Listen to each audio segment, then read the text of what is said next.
せを送るだろう。僕らの生まれたこの星に奇跡を起こしてみないか。拳を広げてつなぎゆく心は一つになれるさ。平和の鐘は君の胸に響くよ。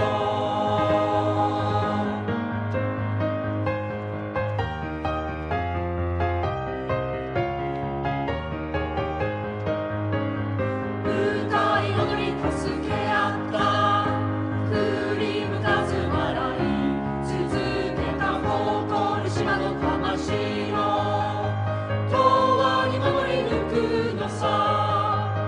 銃声が鳴り響き海や大地が砕け散る。正義の叫びこだまするフェンスを飛び越えて一人立てば明日へ輝いて未来の夢をここに残してゆこう。僕らの生まれたこの星に奇跡を起こしてみないか。拳を広げてつなぎゆく心は一つになれるさ。平和の鐘は君の胸に響くよ。君が一人立てば明日へ輝いて未来の夢をここに残してゆこう。僕らの生まれたこの星に奇跡を起こしてみないか。拳を広げてつなぎゆく心は一つになれるさ。平和の鐘は君の胸に響くよ。僕らの生まれたこの星に奇跡を起こしてみないか。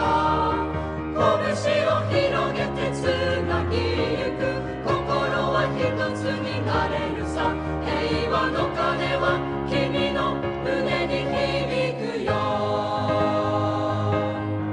平和の鐘は君の胸に響くよ。ラララララララララララララ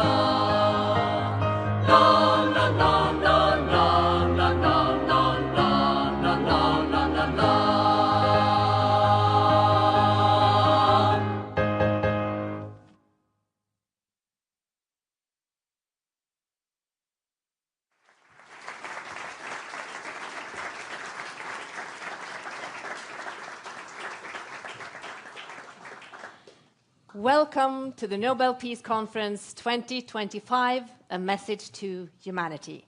The Nobel Peace Center's annual international peace conference honoring the latest Peace Prize.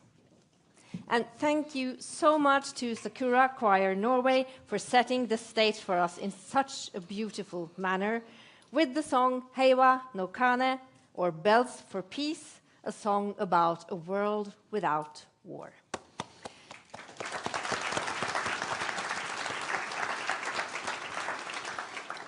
My name is Ingvild Bryn Rambøll. I will be your host for the day, and I'm joined by Sri Srinivasan. I'm your digital host, and my job is to help make sure everyone who's watching around the world can participate and ask questions. Today is Hiroshima Day, marked all over the world. 80 years ago today, an American atomic bomb was dropped over that Japanese city, leaving vast areas under a carpet of dust, despair, and death. 3 days later, a new bomb was dropped over the city of Nagasaki. More than 200,000 people were killed and tens of thousands were injured.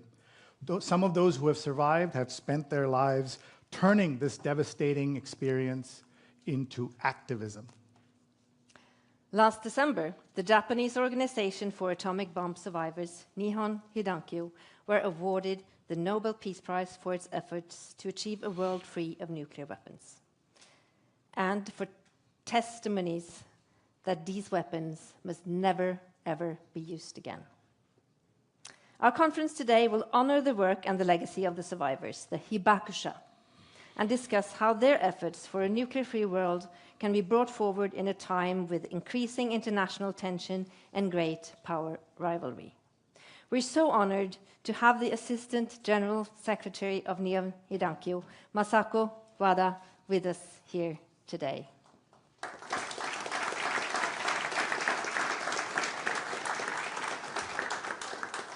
We will also be joined by other Nobel Peace Prize laureates. Narges Mohammadi, the Iranian women's rights activist who was awarded the Nobel Peace Prize in 2023, will be coming in live from Iran.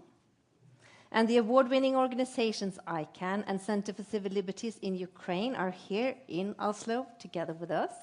Welcome to you. And you will also hear some of the world's leading experts on nuclear disarmament policies, engaged activists, and decision makers. A warm welcome to all our speakers.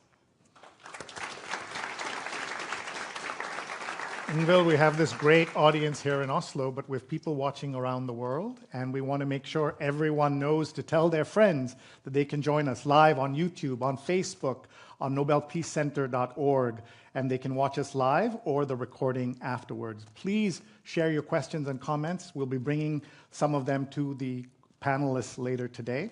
And please use the hashtag Nobel Peace Conference.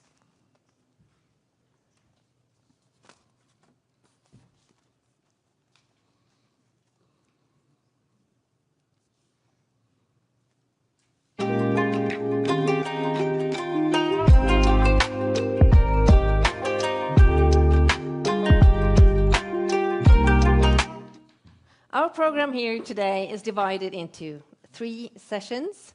After an opening session, we will have a session where we look at today's nuclear threat. Around 2:30, there will be half an hour's break. And in the second and final session, starting at 3 o'clock, we will look at solutions for a nuclear-free world. And we will try to leave you with some hope, with some new ideas, and with some engagement to get involved. But now, I want to leave the floor to the Executive Director of the Nobel Peace Center, Kjersti Fløgstad. Welcome her.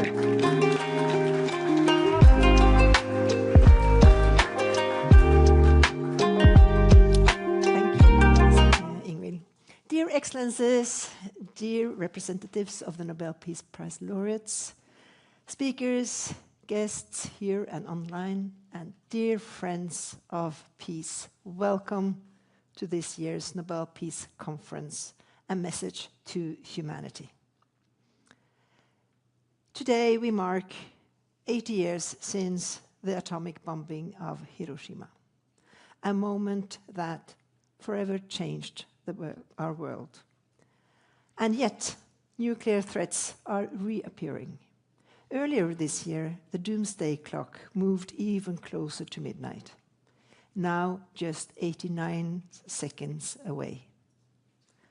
A peaceful world may seem more distant than ever, as most countries, also here in Norway, are increasing their military budgets and activities.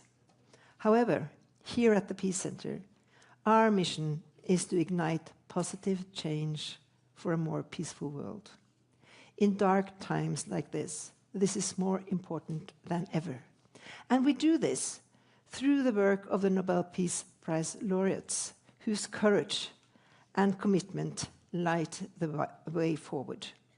And one such inspiration is Masako Wada and Nihon Hidankyo. And Masako-san, you are with us here today.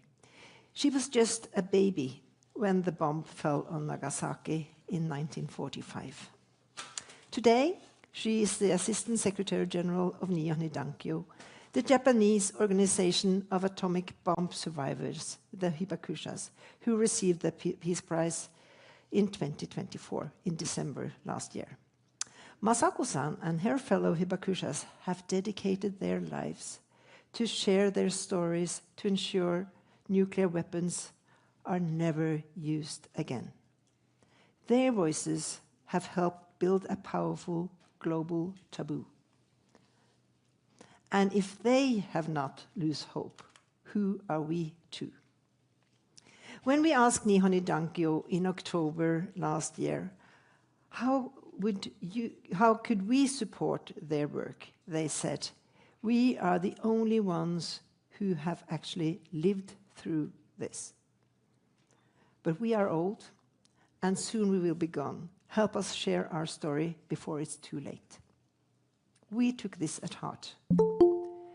At the Nobel Peace Center, we created an exhibition that tells their story through the lens of human suffering.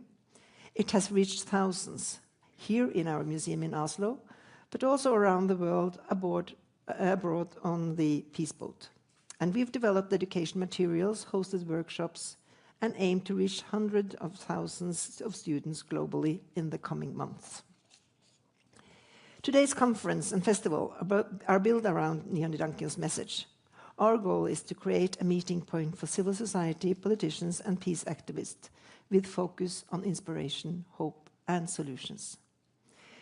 And we are so honored to be joined by all of you here and by all the speakers and by several Nobel Peace Prize laureates whose work intersects with the nuclear threat. As Ingrid said, Nargis Mohammadi will be with us live from Iran. The Center for Civil Liberties are here with Sasha Romanchova, laureate from 2022. And she will speak about the nuclear threat in Ukraine. And of course, Daniel Högsta is here to talk about the global picture. I look forward to hearing their and all the other speakers' perspectives and suggestions. And before I end, I just want to thank our partners, Hydro Reitan, the Norwegian Minister of Foreign Affairs, the City of Oslo, Bergesen Foundation, Outrider Foundation, Lex International, and Scandinavia, Japan, Sasakawa Foundation for making this conference and festival possible. It has been a truly meaningful year for us at the Nobel Peace Center, beginning on October 11th, when the chair of the Norwegian Nobel Committee announced the Nobel Peace Prize to Nihon Hidankyo. It is now my great honor to welcome him on stage. Please join me in welcoming Jørgen Vatne Fridnes and help me give him a warm welcome.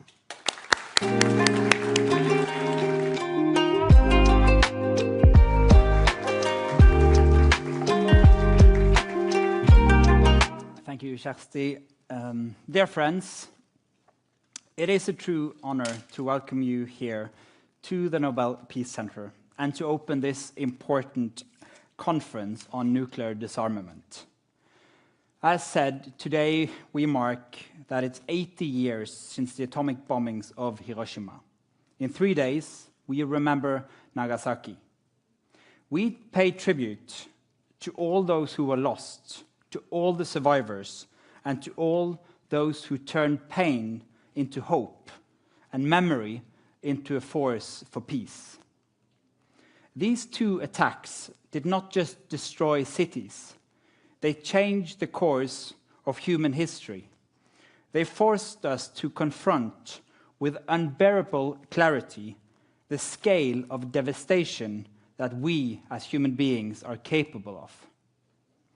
From the ruins of the atomic bombs rose the voices of the Hibakusha, survivors who, despite physical suffering and painful memories, chose to bear witness and inspire hope. By sharing their stories, they laid the groundwork for what we now call the nuclear taboo, stigmatizing the use of nuclear weapons as morally unacceptable. But we must be honest, the taboo is under threat. We stand now at the edge of a new and unstable nuclear age. Nuclear powers are modernizing their arsenals. New nations are seeking these weapons. Disarmament treaties are collapsing. And in today's conflicts, the threat of nuclear use is returning to the public rhetoric.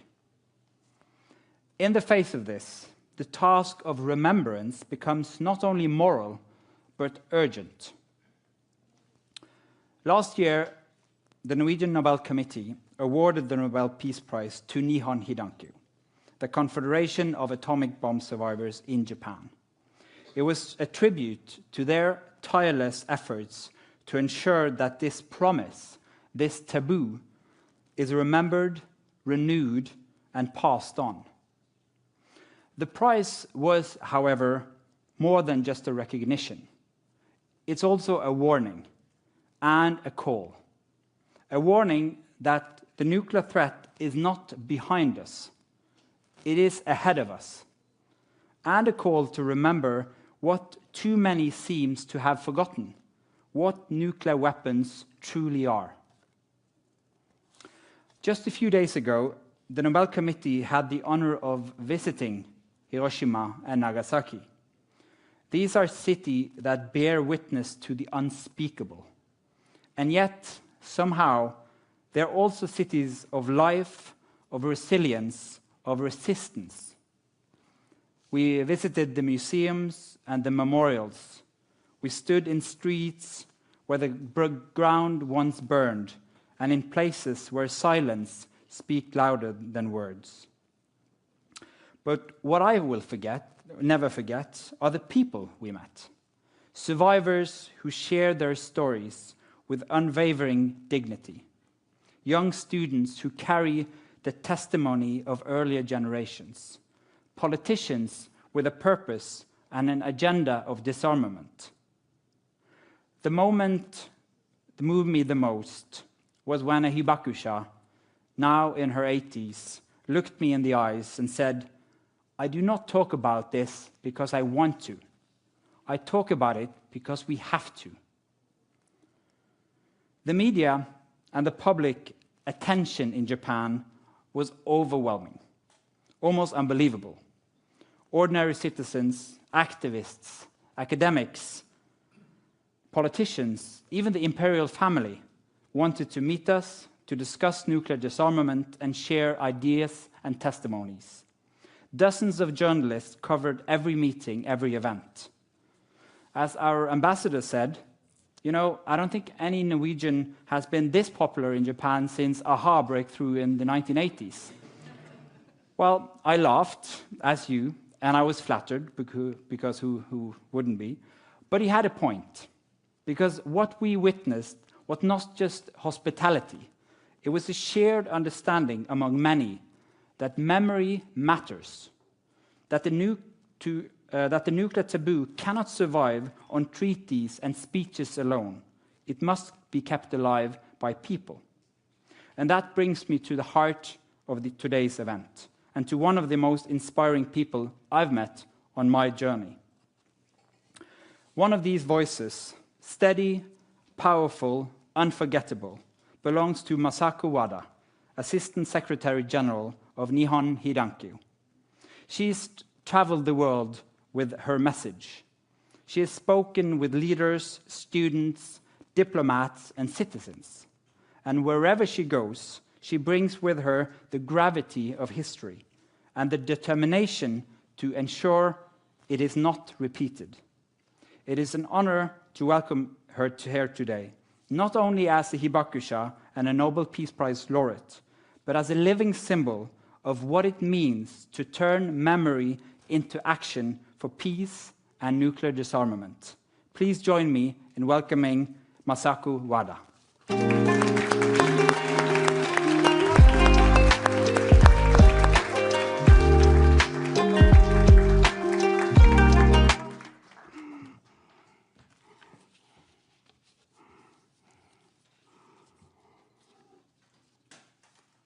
Thank you.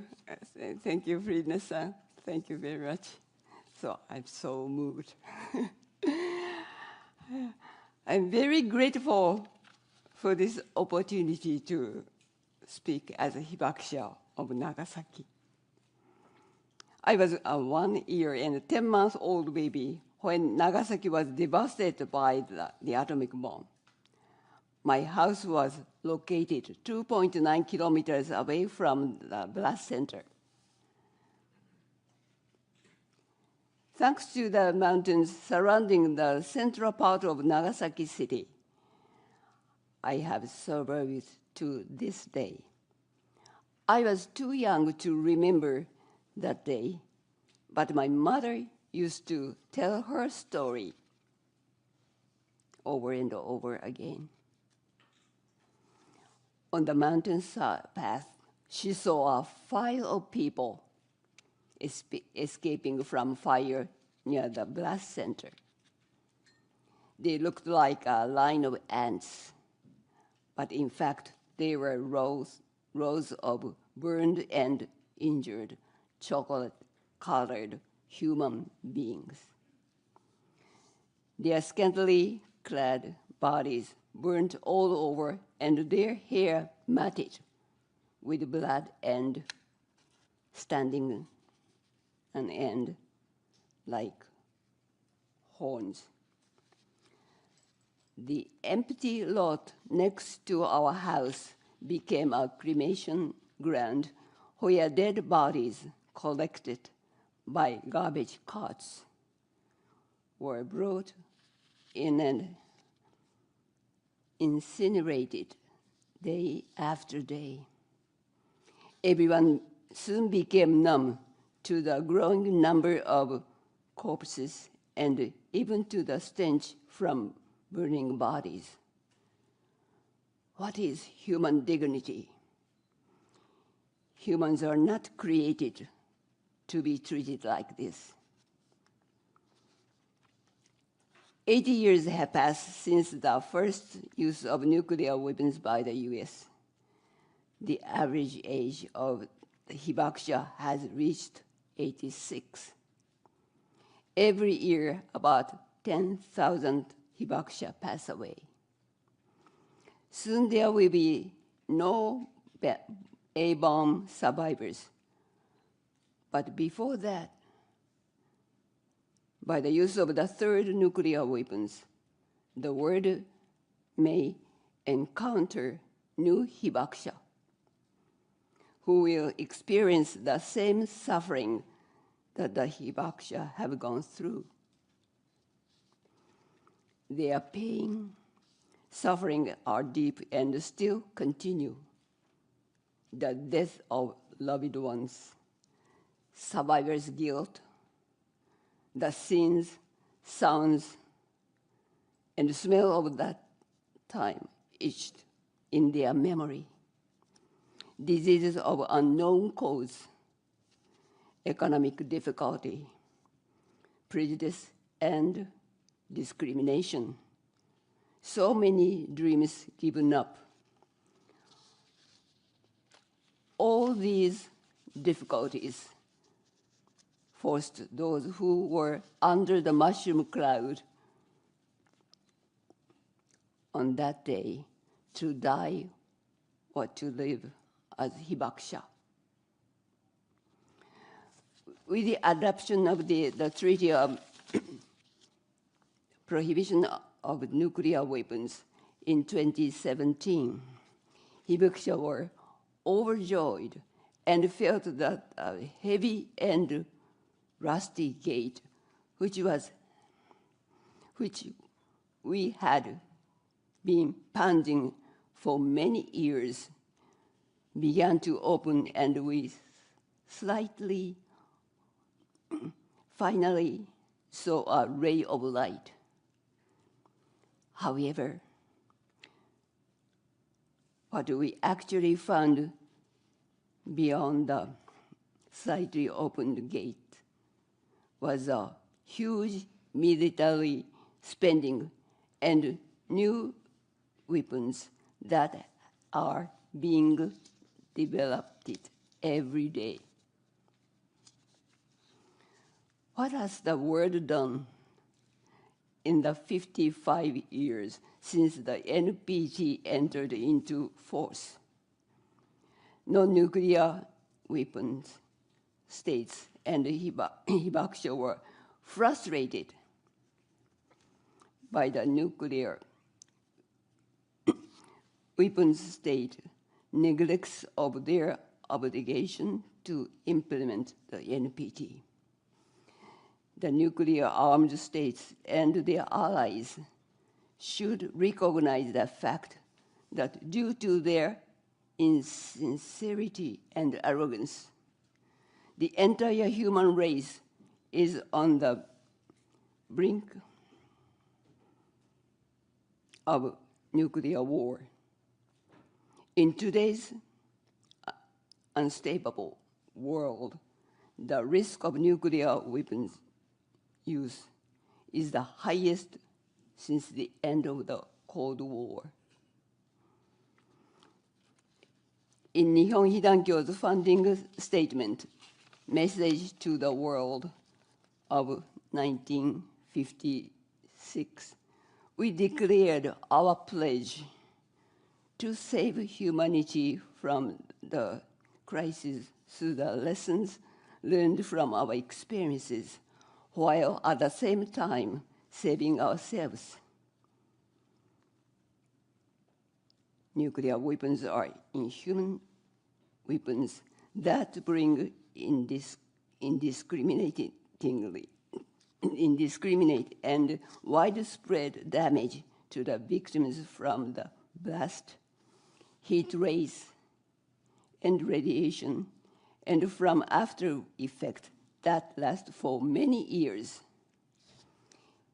Hibakusha knows more than anyone else that if nuclear weapons are used for the third time, there will no longer be anyone left alive to happily observe the effect and the consequences. Nihon Hidankyo was awarded the 2024 Nobel Prize. The committee evaluated the work for each Hibakusha who, by sharing experience and witness accounts, conveyed to people the inhuman consequences of nuclear weapons. Chairman Friedness spoke in his speech. They bridge the gap between those who were there and we other untouched by violence of the past. They are living reminders of what is at stake. I believe the Nobel Committee decided to award the prize to Nihon Hidankyo, recognizing that the existence of Hibakusha and their words, not nuclear weapons, have been deterrent to nuclear war. I am happy that the term of Nihon Hidankyo has become known in Japan and abroad. Receiving the award was not our goal, but it has provided a new boost for our mission. The Hibakusha are the ones who know the humanitarian consequences of the use of nuclear weapons. We will continue to convey that reality. Please listen to us. Please empathize with us. Find out what you can do and take action together with us. Nuclear weapons cannot coexist with human beings. Nuclear weapons were made by humans and used by humans. So it is also up to the humans to abolish them by our wisdom, public conscience, and responsibility. No more Hibakusha and no more war. Thank you very much. Thank you.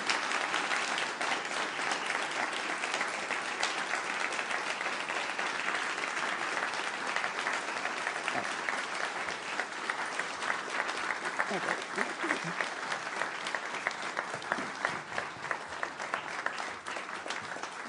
Thank you. Man. Okay, thank you. Thank you so much, Masako Waga. Thank you for sharing your story and for urging us all to act. Have you noticed that we have a tree on stage?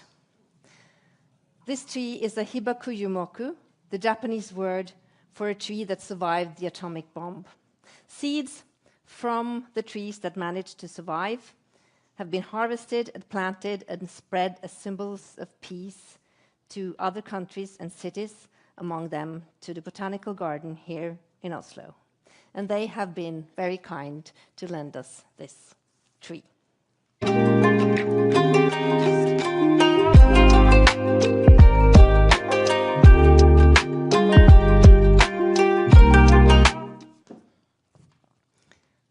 So I was applauding Masako Wada so much that I lost all my papers. So I just have to find the right page here. We are transferring now to our session 1, the nuclear threat anno 2025. Can we avoid a new nuclear arms race?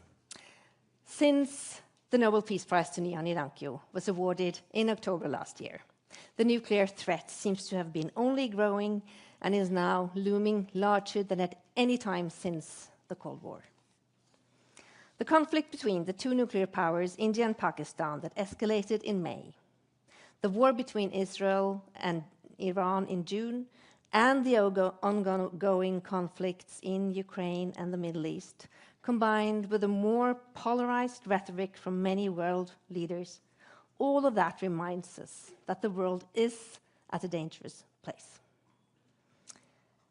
Is it still possible to avoid a nuclear arms race, a new nuclear arms race? Is it still possible to talk about nuclear disarmament, or even to discuss the prohibition of nuclear weapons? We will try to answer these questions in the next hour or so. To help us draw a picture of the nuclear threat today, we will hear from 3 Nobel Peace Prize laureates, each of them with very different perspectives. Narges Mohammadi, who received the prize in 2023 for her fight for women's rights, will join us from Iran. Sasha Romantsova will talk from the Ukraine perspective. But first, let's hear from ICAN. They were awarded the Nobel Peace Prize in 2017 for their work with the Treaty on the Prohibition of Nuclear Weapons that was adopted the same year. I want you all to welcome their Deputy Director, Daniel Högsta.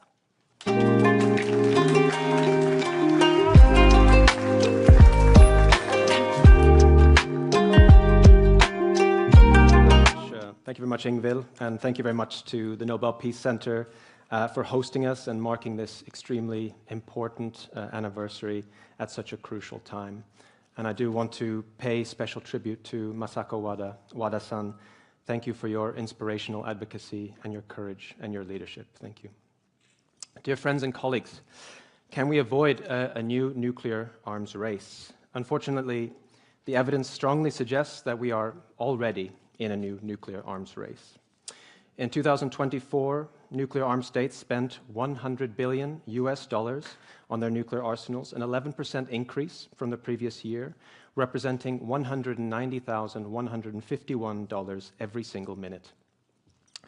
Over the past 5 years, global spending on nuclear weapons has increased by 47%. The cycles of escalations and provocations are becoming frighteningly frequent. We've been witnessing one such cycle in the last few days between Russia and the United States, which apparently started with an insult or some high-level online trolling and resulted in nuclear submarines being deployed. The risk is that we become numb to these kinds of things, that this becomes the new normal, which distracts from the urgency and which obscures the only truth that matters when it comes to nuclear weapons, the truth that Nihon Hidankyo and Hibakusha have dedicated their lives to sharing. What happens when nuclear weapons are used? What do they do to people? What do they mean for our shared humanity? So was this new nuclear arms race inevitable? Whether it be because of Russia's aggression and invasion of Ukraine and their numerous reckless threats to use nuclear weapons in the context of that war, or dramatic political shifts, or an arms industry, an increasingly emboldened arms industry that made $42.5 billion from nuclear weapons contracts signed in 2024 alone, or a combination of all those factors? No, it was not inevitable. There have been opportunities to pursue a different path. There have been choices made. Every government has a role to play, and all must be held to account. What are their records when it comes to nuclear weapons? Did they denounce and reject any threat to use nuclear weapons, no matter who made it? How have they contributed to the stigmatization of nuclear weapons and the nuclear taboo? Did they condemn all incitements to proliferation?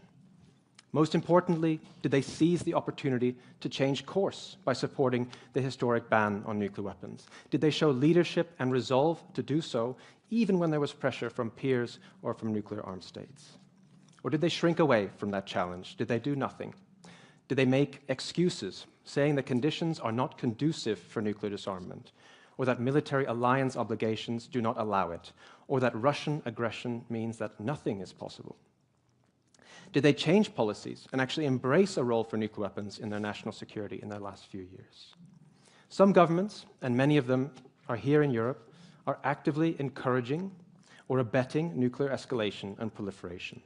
We are now witnessing plans for a new nuclear umbrella in Europe and calls for more deployments across Europe, throwing existing legal obligations to the wind. And in spite of the inconvenient fact that the nuclear weapons in Europe are most likely intended to be used in Europe. Who benefits from the normalization of nuclear weapons? The worst actors, Russia. Responding to threats with threats, creating and expanding roles for nuclear weapons only reinforces the notion that nuclear weapons are a legitimate tool of statecraft. This plays into Putin's hands, and it can only lead to further escalation and to catastrophe. The pernicious myth of nuclear deterrence is at the heart of all of this. Nuclear deterrence is an unrealistic and dangerous propaganda masquerading as realism and pragmatism. It is an unprovable theory based on naive assumptions about human behavior, for which escalation is a key feature, not a bug.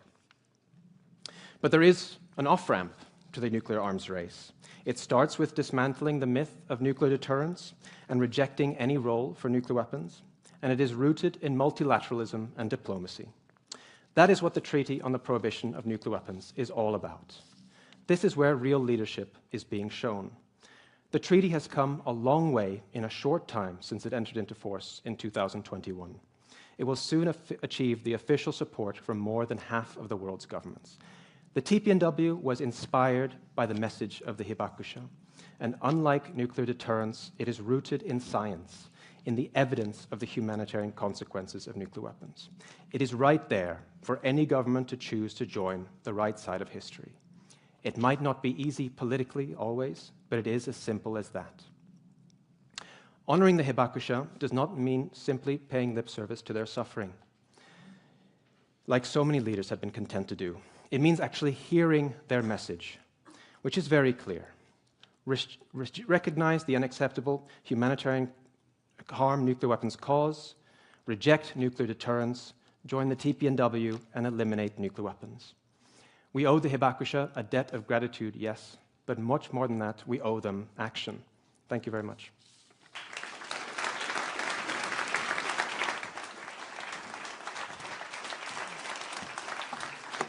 Thank you so much, Daniel Högsta, and thank you, Arkan, for the work you are doing. And now we're going to Iran, where Nobel Peace Prize laureate Narges Mohammadi has been incarcerated for her activism for years, but is now able to join us live. I just want to prepare you that Narges will be speaking in Farsi, so you can prepare to put your headphones on. It will be her brother, Hamid Reza Mohammadi, who will translate her speech for you. Narges, are you with us?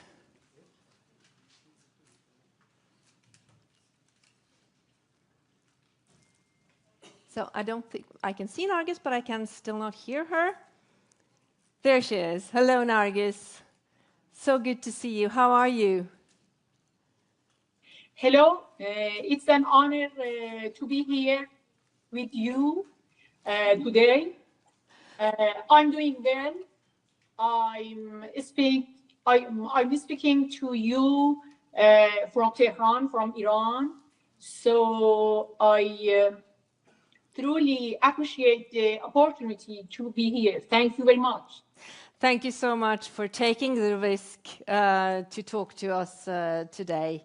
You have been under constant threat from the regime, and you've received physical threats warning you to remain silent, especially since the recent attacks from Israel on Iran. But we are so happy that you are not silent and that you want to speak to us today. We are looking forward to hearing your remarks. Nargis Mohammadi, the floor is yours. I warmly welcome all distinguished participants and honored to be part of this important conference. I extend my heartfelt congratulations to the newest Nobel Peace Prize laureate, Nihon Hidankyo. May their powerful efforts grow stronger and inspire even greater impact in the years to come.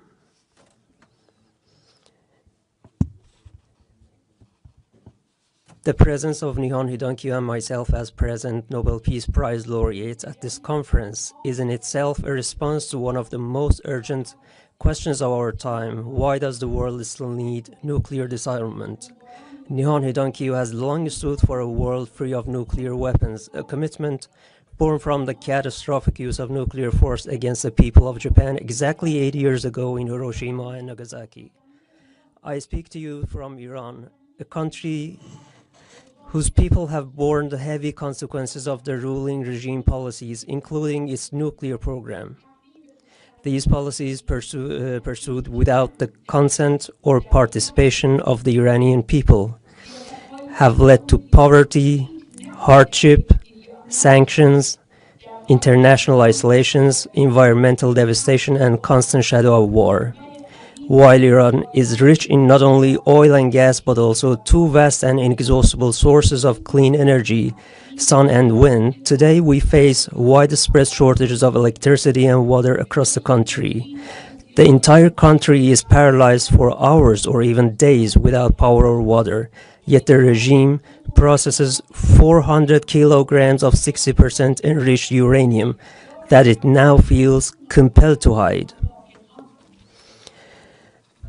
I must state here that in the case of Iran's nuclear policy, the claim of its being peaceful is mere political rhetoric. We know well that the core issue has always been about power and competition. This truth is evident both in international negotiations and among the public. Esteemed guests, we are here to address a vital issue, one that concerns the fate of humanity and our shared home, planet Earth. In a world where authoritarian governments pursue nuclear weapons to ensure their survival and where invasions of one country by another are becoming normal, and as international institutions like the United Nations steadily lose their influence, the temptation for countries to pursue nuclear arms grows stronger. The movement for nuclear disarmament has regressed in the face of the renewed ambition and drive for nations competing for nuclear superiority. The discourse of peace and global peace movements have been weakened, and what we often see in global media is a normalization of war and genocide.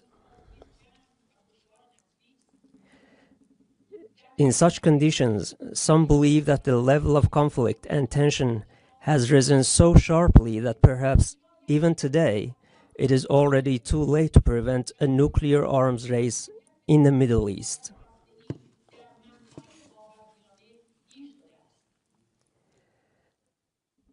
Esteemed participants, institutions like the International Atomic Energy Agency and Western governments can contain the unpredictable and foreseeable consequences of nuclear tensions if they act without double standards.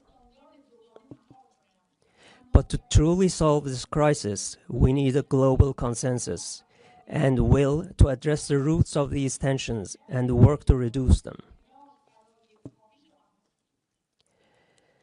Does increasing global inequality, along with the regression and weakening of democracy, correlate with rising nuclear competition? Do the world's environmental crises have a relationship with escalating nuclear rivalry? I won't elaborate further. I only wish to point out that to resolve the nuclear crisis, we need consensus-building forces within international institutions and among global and regional powers, so that instead of focusing only on the nuclear capabilities of various countries, we examine the causes of heightened regional and global tensions. Honorable attendees, when it comes to Iran, I can say with certainty that the Iranian people do not see their security, dignity, or power as dependent on the regime's nuclear capability.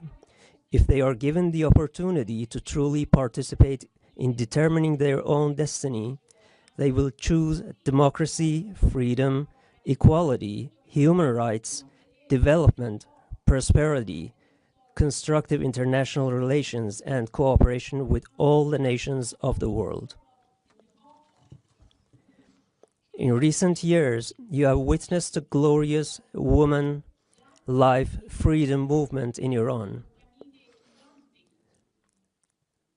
The people of Iran are fighting for their right to self-determination, while the Islamic Republic regime responds to their rightful demands with executions, killings, imprisonment, torture, and threats.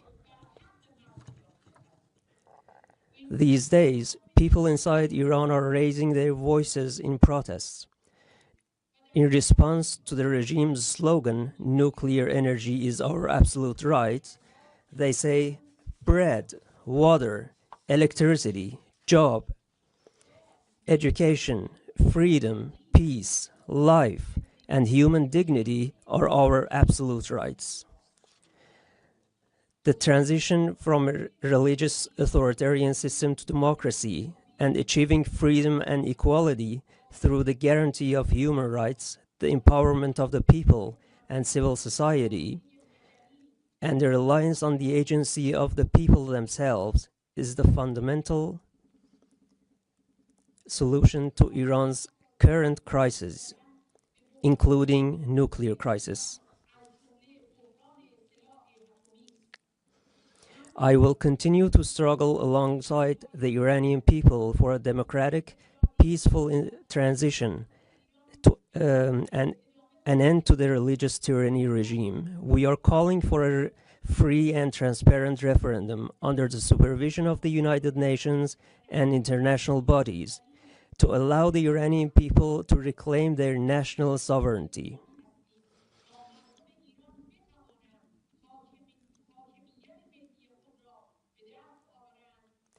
In this endeavor, we seek the support of all advocates of freedom, peace, and democracy across the globe. Let us hope that with the efforts of peace advocates, freedom, and democracy seekers, we will one day witness a world free of war, tyranny, and atomic threat. Thank you very much.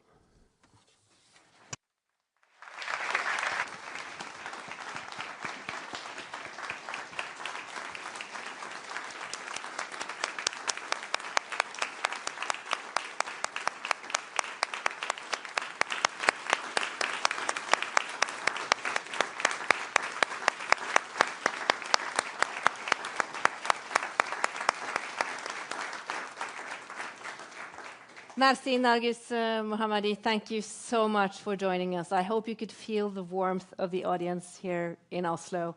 Stay safe, and we hope to welcome you in person in Oslo sometime. Thank you for joining us today.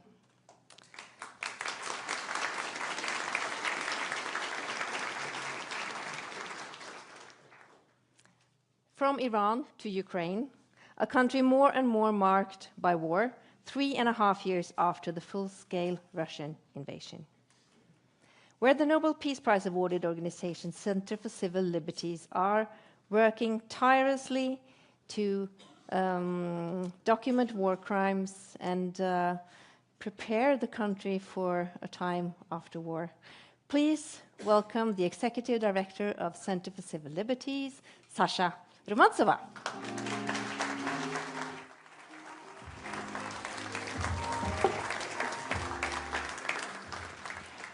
Hello, I'm really happy to be here with you, speak about a little bit unpredictable topic for our organization, because when you documented war crime at the territory which concrete now have a war conflict, you figure out that not only traditional aggression can be scared, but we and our partners have such unique investigation, which call Zaporizhzhia nuclear power plant under occupation. That's exactly first time in the history of armed conflict. Nuclear power plant and function at the territory of active war zone. So I will try to use these nice things. I don't know how it's called. So what exactly we need to remember when we speak about modern nuclear power threats. So it's, first of all, ensure it's shelling and militarization of such object. It's a huge industrial object which was built during the Soviet Union time with technology which maybe previous speaker can be more detail specific explain. But the problem of this thing that it's unstable. So if you shell it, it will be really bad consequences after this. I'm just remind you that at the territory of Ukraine, we have one nuclear catastrophe, it's Chernobyl. And when Chernobyl was destroyed, that not Soviet or Russian authorities exactly speak about that. Radiation was detected at the Sweden nuclear power station. So when we speak about militarization and shelling of such object, we speak about our common exactly safety. Second one, and it's torture of personnel. That's a huge object with exactly 11,000 employees working there. It's specific employees. More than 10,000 of them, it's people with a special licensing to work there. And they're under the torture, and I will speak about how we figure out that. Replacement of personnel, when these really knowledgeable, really educated people work at not exactly that place, which in system they need to be and belong. And last one, plan to restart the plant. What that means, at the beginning, I want to just show the examples what is big of this nuclear power station. So we speak about 5,700 megawatt, 11,000 employees. Operation is half of nuclear electricity, all the electricity, supplying all the electricity for population of Ukraine, it's 42 million, so quite big. And we in the European system electricity supply, and that means that people at Hungary, Poland, Moldova, Romania, Slovakia, and Belarus exactly take the electricity from there. For your comparing, you need to maybe know exactly Fukushima nuclear power plant, that was 5,300 megawatts, and that was near the 5,000 employers. And when we speak about Chernobyl, sorry, I need to mention it because it's our history. And that was just near half of this poverty and near the half of this operation people who live there. Like Soviet heritage, we have this construction like that. So you have a big industrial object, like nuclear power plant. You always have a Sputnik city. So it's a city where the families of employees living there. Why it's so important? Because that's what you see now, militarization. It's inside the nuclear power station building. So it means that even something like non-accurate put the button, it will be exploited. But that's happened with whole the city around the Zaporizhzhia nuclear power plant, which exactly called Energodar. Okay, it's like complicated to translate, but these people who work at the power plant, It's 11,000 people with unique skills and unique knowledges have a family. This family lives near the nuclear power plants. And one of the form of torture, except to beating them, using electricity, to different kind of really unpleasant procedure, that exactly scaring by FSB that their family will be attacked. And what we have as the result, most of these people trying to escape from this city. Most of these people left their job, which they feel a really deeply, not only afraid, but like responsibility, because again, you need to be there to be part of security. And these people exactly bring us of the understanding that torturing, FSB pressure, scaring, bring them at the situation when they can be normal security stuff, and they not bring us at the situation when they make a right decision about function of this power plant. Except that they replace them in the system which they can have a right decision. And we have a few big investigation about this, which you can find here. But next, really important things that June of 2023, Kakhovka Dam, maybe you heard about this name. That's a big, big reservoir of water which bring the security water for power plant. So that means that when Russia destroyed this dam, they take out all the water which we need for security of power plant, and then brings us in the situation when power plant in one moment can be exactly non-clear or kind of bomb defector. We speak about nuclear weapon which have an aim to destroy something.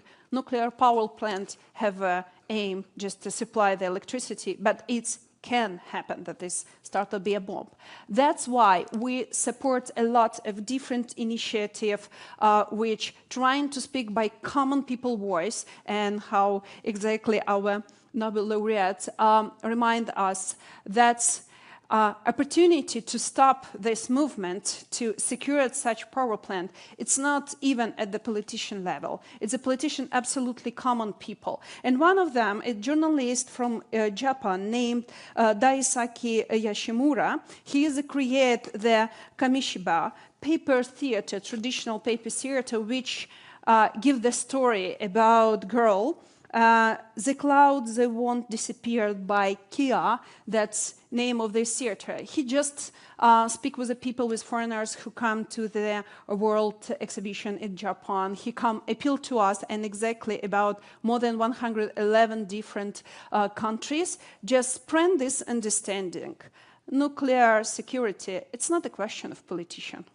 It's a question of common people who can create absolutely unique and sometimes use the art to explain that we surely don't want to be in any world when nuclear power plant or exactly bomb explode and destroy our society. Thank you.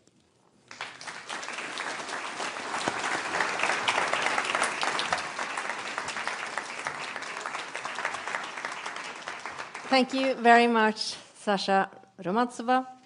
With the messages from Nihon Hidankyo, Ikan, Nargis Mohammadi, and Sasha as a backdrop, we will now enter into a conversation about political leadership and today's international climate. What do the people in power have the power to do? What choices are Europe and the Nordics facing in today's situation?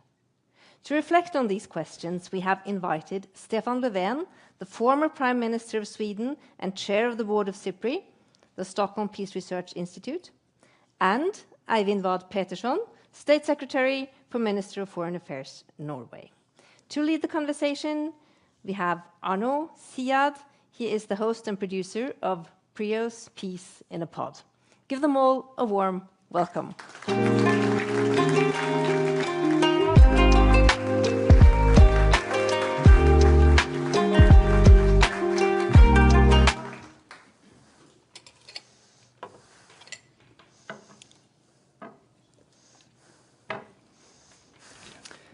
Thank you, Ingvild, and to the distinguished Nobel Peace Laureates and to our audience here and online. So before we begin, I've been told by my partner that I have a terrible pronunciation of Nordic names. So former Prime Minister Stefan Löfven. Very good. State Secretary Eivind Vatt Petersen. Thank you for not only just being with us today, but also for giving me for my pronunciation. Before we dive in, I just want to take a moment to talk about the context we find ourselves in. I'm not being hyperbolic when I say that we are the critical juncture in global affairs, and I know these type of terms get thrown around a lot, you know, unprecedented, unlike any other time before. But the fact is, the system of global norms and institutions built after the Second World War seems to be crumbling before our very eyes, with a series of crises happening at the same time. Think of the UN Charter, particularly its protection of state sovereignty being torn apart by Russia invading Ukraine. We have the UN Security Council being completely paralyzed. We have international humanitarian law being trampled on a daily basis. Everyone looking at Gaza can attest to that. And many of the very tools designed to uphold international law are also under attack. Think of the fact that sitting judges of the International Criminal Court are under US sanctions, and founding members of the courts, such as my country, France, say that they won't enforce warrants against the Israeli government. So all the while, we have the US pulling the rug under the feet of Europeans, saying, we don't know if Article 5 of the NATO alliance can be enforced, which prompts a flurry of European declarations about ramping up defense. It's a lot, and people are afraid. According to a survey released by the Peace Research Institute Oslo yesterday, 59% of Norwegians believe a new armed conflict is possible or likely in Europe within the next 10 years. And in the midst of all this crisis, we have, of course, Nihon Hidankyo, the winners of the Nobel Peace Prize last year, who are not just telling us that nuclear weapons shouldn't exist anymore, but they're also telling us that the international system of legal, norms and mutual obligations, they matter as well. So as we begin, I'd like to keep in mind this sort of systemic crisis we find ourselves in, and ask you to start something about the title of the conference today. Can we avoid a nuclear arms race? So to you, Mr. Löfven, first, aren't we already in one? And what's your assessment of the moment we're in? Well, it's obvious also by your own description that the world is in a very bad place right now. So we have to be honest and admit that, because that's the only way for us to get out of it. We need to change direction and be honest first. We've had, during a few decades now, a globalization with changed technology, big companies being able to produce all over the world, the flow of capital grown. That has increased inequality in the world. And over years now, the discontent from people of this is emerging and growing. That led to also, one of the things it led to was a growing nationalism. Mm-hmm. So that is what we see today. It's a make America great again. It's our country is the best, and our country, our region. And it doesn't work in a world where we have so many challenges, as you described, that need global cooperation. So that is the bad side. But we have to start looking at the more bright side. It is a fact that last September, the General Assembly, UN General Assembly, decided on a pact for the future, because the countries, the member states of the United Nations understand that we have to change direction, we have to do something. So there is an awareness, anyhow. It's a long way to go, but things are happening, and I think for us now, it's important to support that process in any way we can, as NGOs, as politicians, as trade union leaders, as whatever, to support that and keep the pressure on political leaders so that we can see the can be changes. The conference in Seville now in beginning of July on the financing for development was a very, very important step forward, because we need to make sure that we have the finances that are required to do what we want to do. So things are starting to happen. I would love to concentrate even more on the possibilities, because we cannot let this be a normal situation that we're in today. We cannot stand there. We have to say, this is not good, we have to change, we can do it. State Secretary, same question to you. From your vantage point in the Norwegian government, how do you view the current international moment we're in? Well, for sure, the list of problems and challenges is indeed long. Let me, though, on behalf of the host government, so to speak, just acknowledge as well our hosts, but also the solemn occasion as we meet them in on exactly to the day on the 80th anniversary of the Hiroshima bombing. The list of problems and challenges is long. I'm part of the government. A couple of months ago, we drafted and published Norway's first ever national security strategy. And the starting point of that national security strategy is the simple observation that Norway, our country, now finds ourselves in the most serious security environment since the end of the Second World War. There are several trends pointing in the wrong direction behind that overall observation. One of them is, of course, the increased threat of nuclear proliferation and the weakening of what has been referred to already today as the nuclear taboo.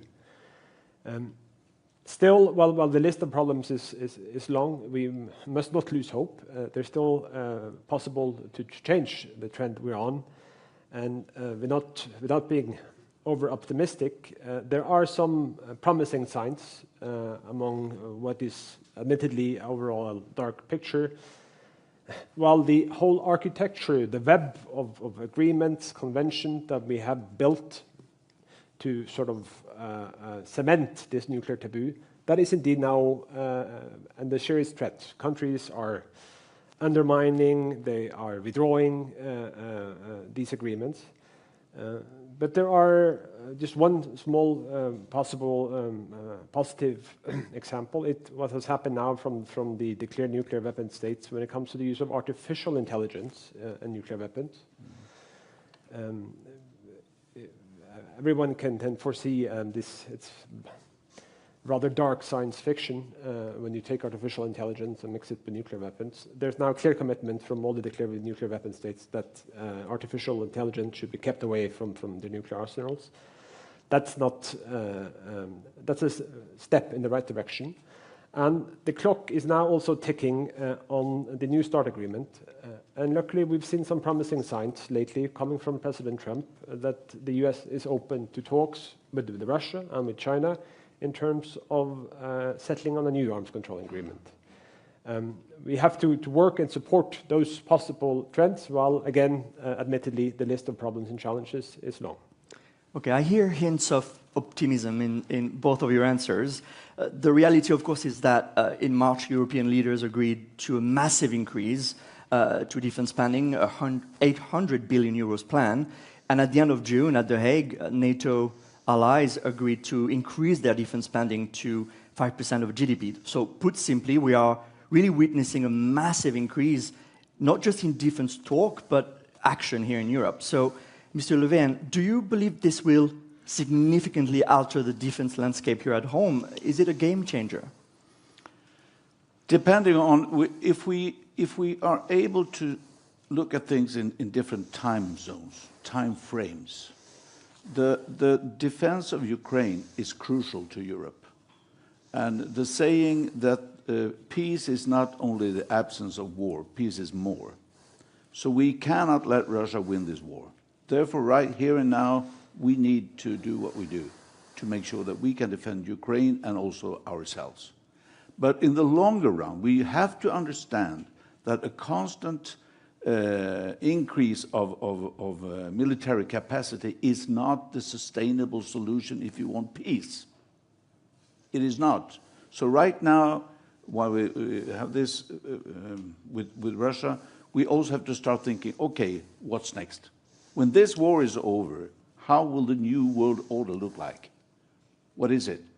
Do we need a new Helsinki conference? What is it we have to do? Because we have to find a way to solve things together. We have to find a way to go towards a common security.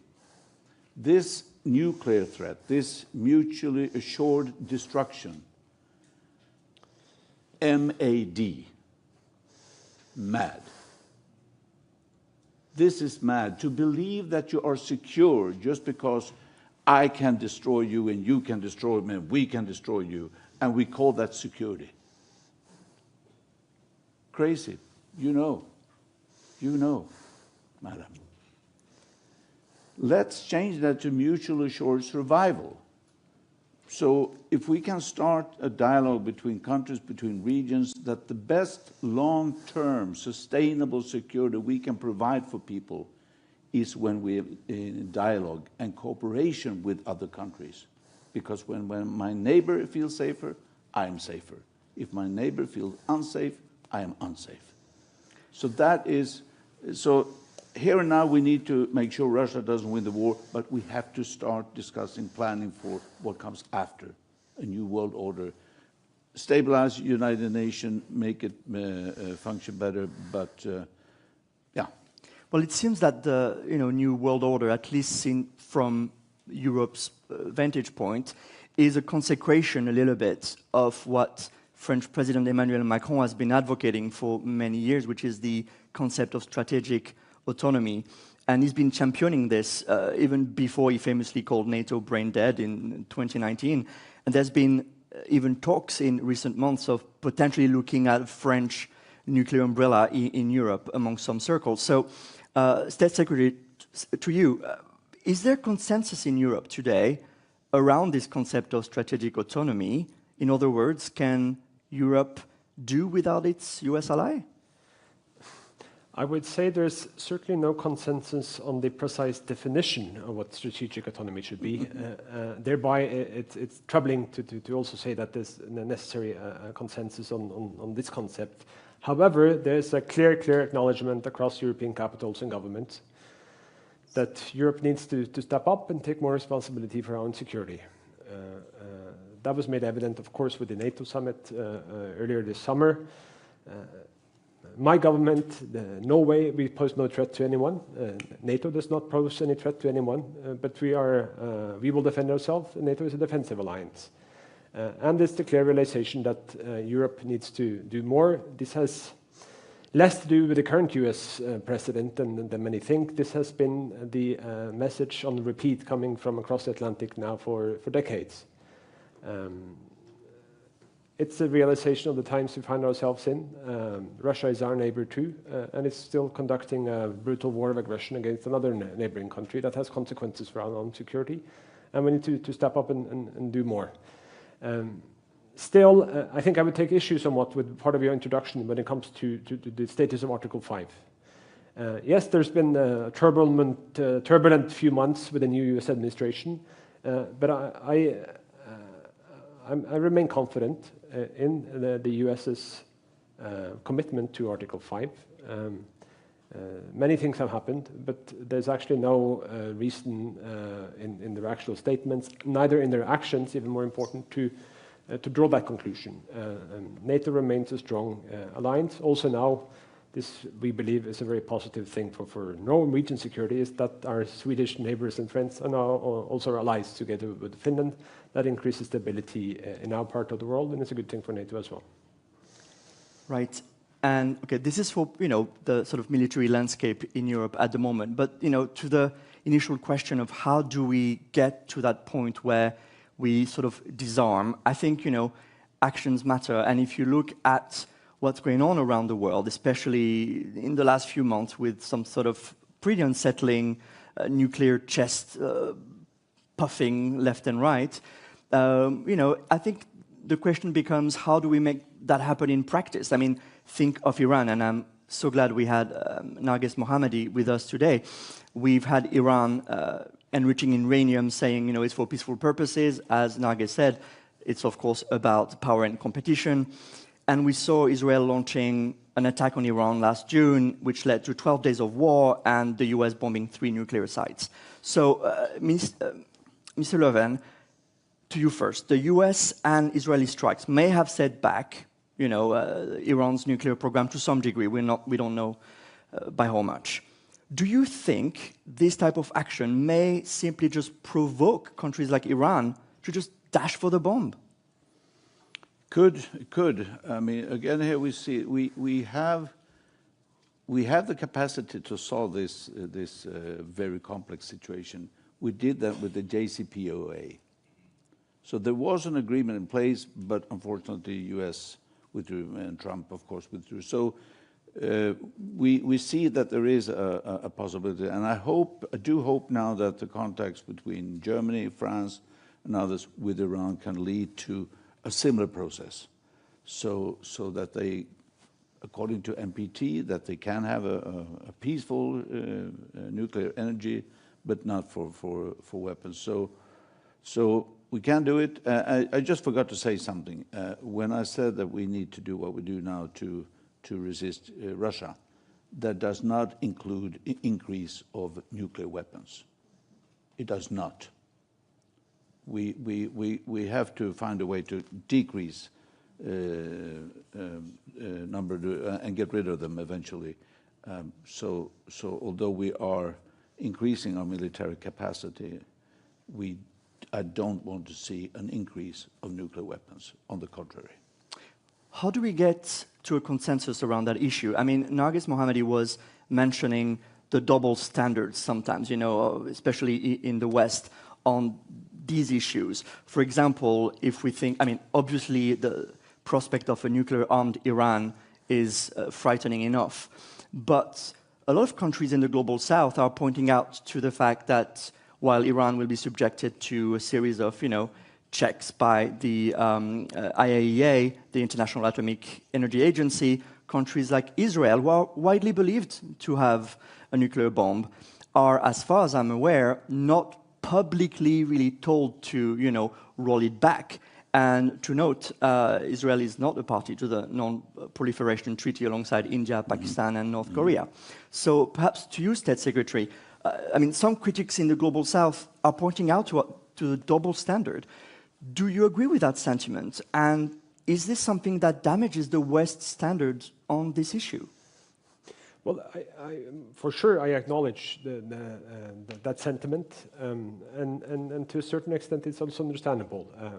The Norwegian position, we try to be consistent on these issues and say that every single country on the planet would benefit from everyone else also being a part of the NPT.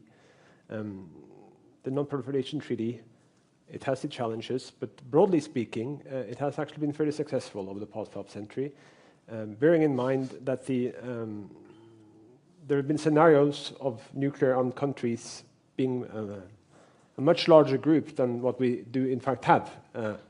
Yes, it's maybe over-optimistic again to say that it could have been even worse, but nonetheless, it has been fairly successful in actually keeping things fairly stable.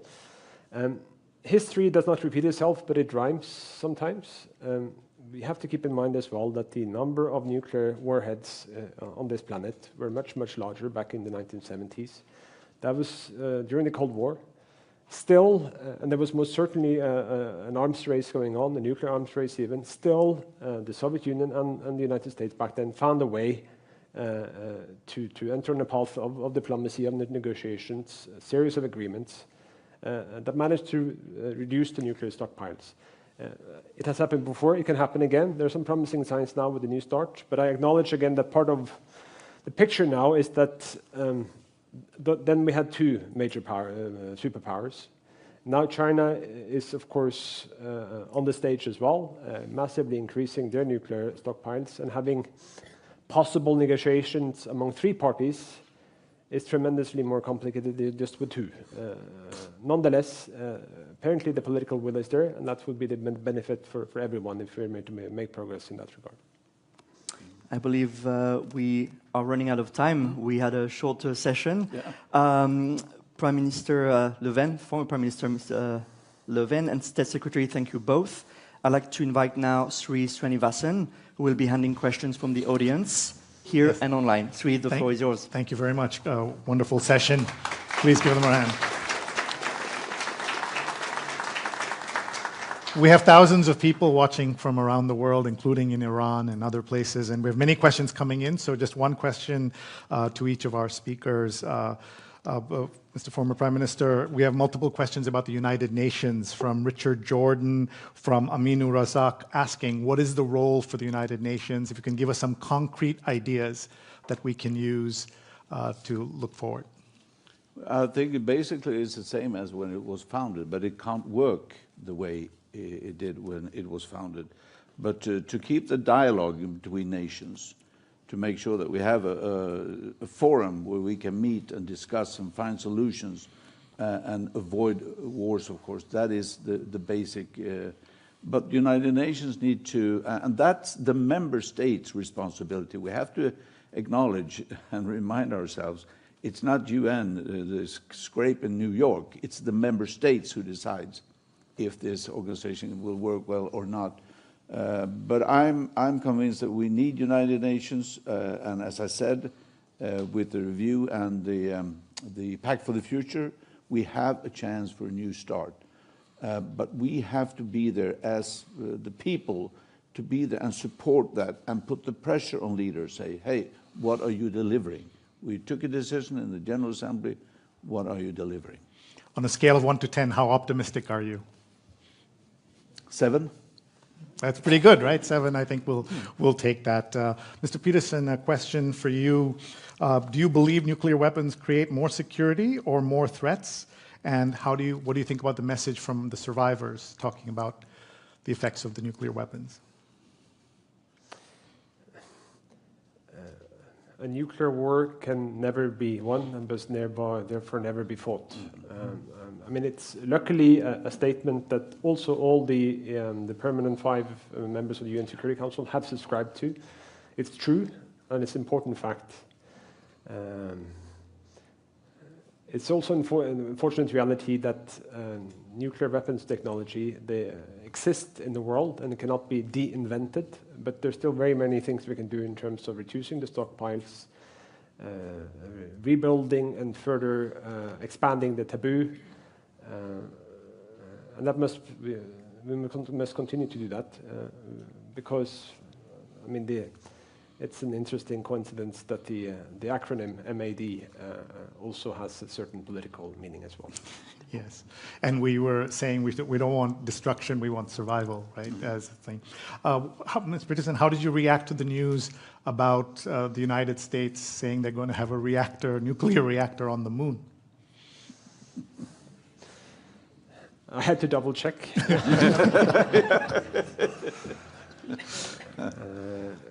I think all countries as well have agreed that when it comes to space, we should restrict ourselves. I saw the news. I think there's a bit more details to be discovered, and I think we have back in this country. Nuclear power has gone from being a bit of a national taboo to now being very much part of the political debate. But there's quite a distance from that discussion to having something on the moon, I think, as well. Okay. And on a scale of 1 to 10, how optimistic are you? 7. 7. All right. I think that's what we'll do. Thank you very much, gentlemen. Thank you. Thank you, Sir Moderator.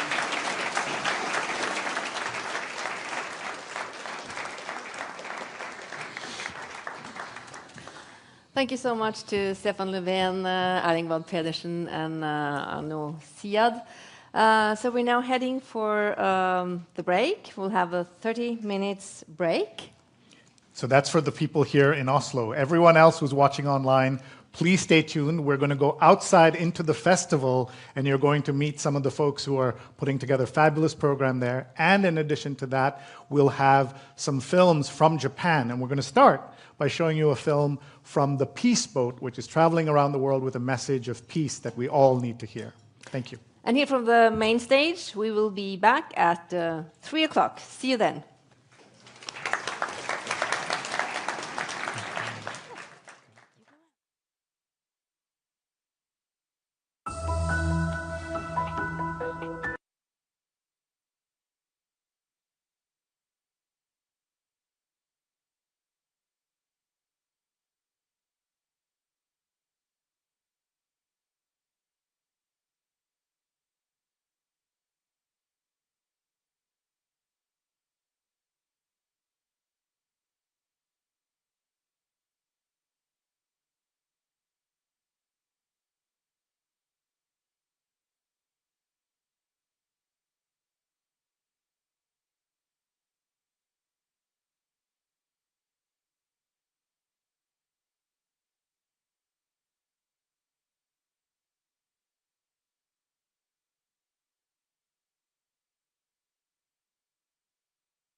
Hello from a ship called Peace Boat sailing across the Pacific Ocean.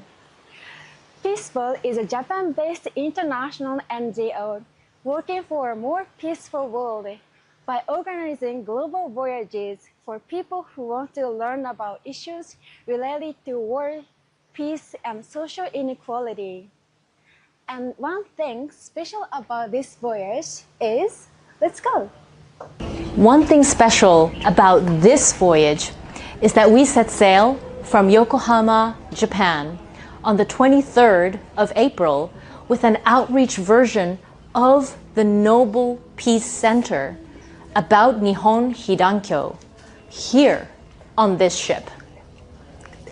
The collaboration between the Nobel Peace Center and Peace Boat is a unique opportunity to spread the message of peace and hope widely in the world, and to raise awareness about the devastating consequences of nuclear weapons, while also highlighting the strength and resilience of the survivors.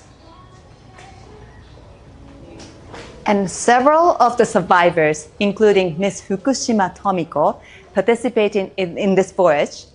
And we are very happy to announce that we visited 20 ports in 18 countries, and approximately 2,000 people visited this exhibition. 2,000 people included the journalists, civil society groups, local students and families, UN staffs, and elected officials. Here is a message of Ms. Kuramori Terumi, a survivor of Nagasaki in 1945, who is sailing with us. 私は倉森照美です。長崎で1歳の時に被爆しました。Why did the world need to bring the story of the Hibakusha further and help fighting for a nuclear-free world?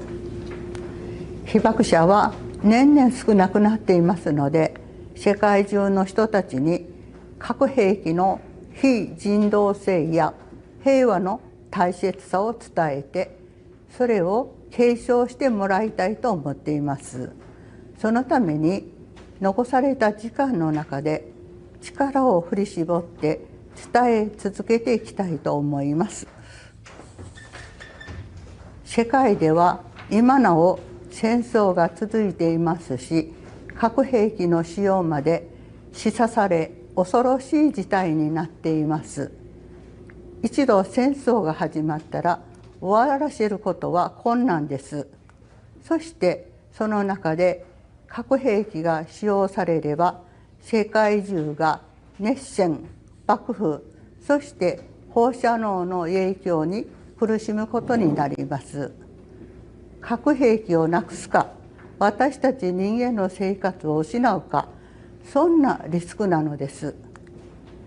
だからこそ、より多くの国が核兵器禁止条約に一刻も早く署名・批准し、核を持っていることや製造することが国際的に違反であるということを世界に見せつけることが核廃絶への一番の近道だと思います。原爆の痛みや苦しみを世界中の誰にも味わってほしくないという思いで、核廃絶の重要性を訴え続けています。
Hello, everyone. Welcome to this special edition for our live stream from the Nobel Peace Conference and the Nobel Peace Festival in beautiful downtown Oslo. We're right outside the Peace Center, and usually there's a peace conference goes on, and then we have a separate festival after that program. But now you can see while the conference is going on, we are having the festival here. So we are joined now by Guro, who is one of our educators at the center.